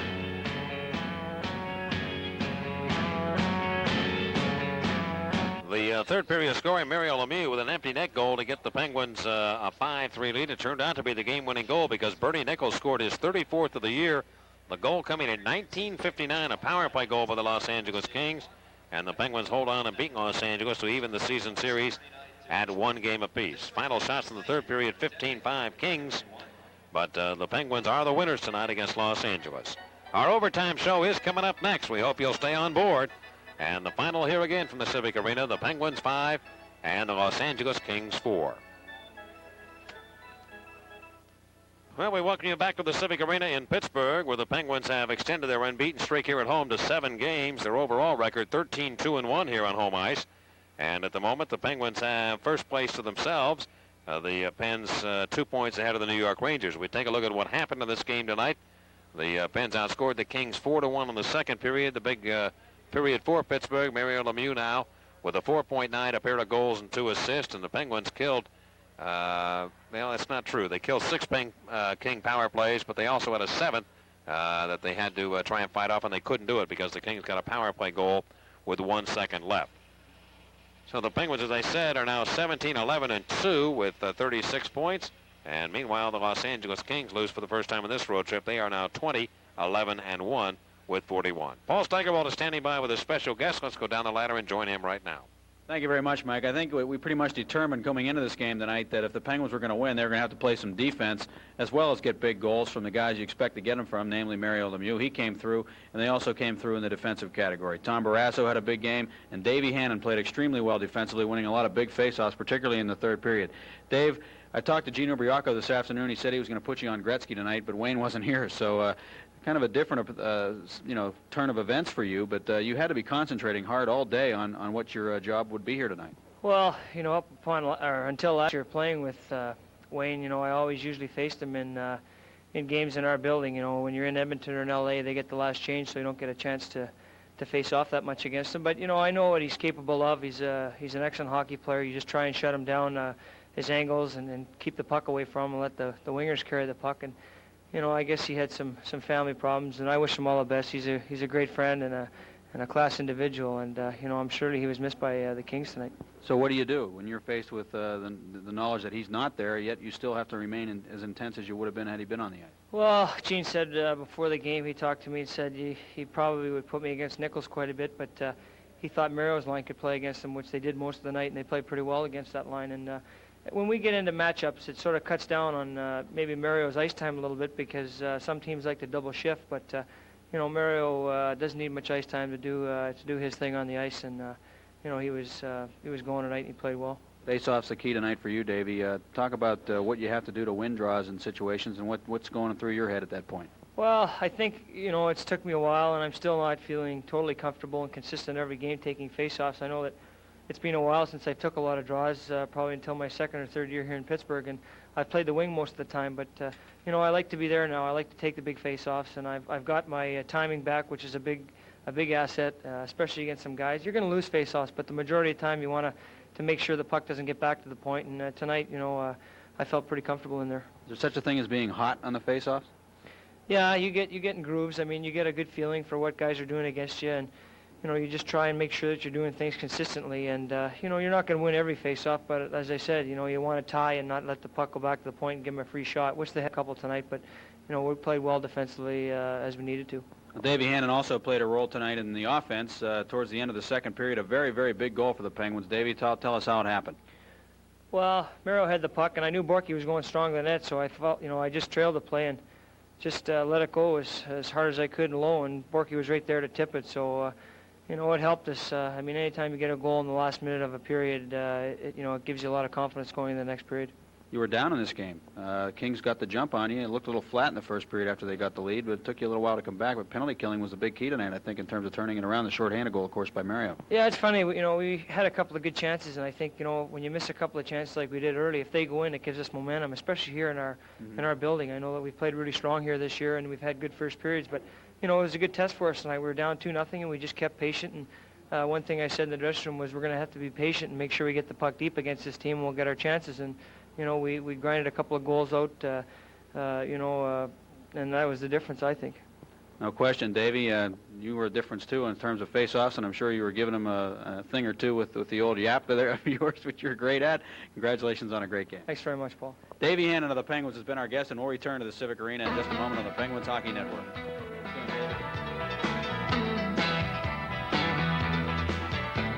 Penguins win over the Los Angeles Kings here tonight by the score of 5-4. And we'll take a look at the scoring, or tell you about the scoring summary. Ronnie Duguay and Mike Allison scored first period goals for the Los Angeles Kings, and they led 2-0 at the end of the first period. The Penguins, though, a big shorthanded goal by Lemieux to make it 2-1. Erie and Cunnyworth followed on. Erie and Cunnyworth scoring goals 15 seconds apart. Then Dale DeGray got his 5th of the year for the Kings before Phil Bourque, with only 19 seconds left in the second period, deflected one in to give the Penguins a 4-3 lead through 2. It went all the way to the final minute of play, and then Lemieux scoring at 19:30 to make it 5-3, an empty netter. Bernie Nichols on a power play goal made it 5-4 at 19:59. The reason probably they did not have that final second on the faceoff was because it was more towards the tail end of the 1950 or overextended. The red light didn't go on. The time had run out, so it's officially credited at 19:59. Shots on goal, the Kings 10, 14, and 15 for 39. Penguins was 7, 13 in the second, and 5 in the third period. We'll take a look at other scores around the NHL, the 3 stars, and what's ahead on the Penguin agenda in just a moment on the Penguins Hockey Network.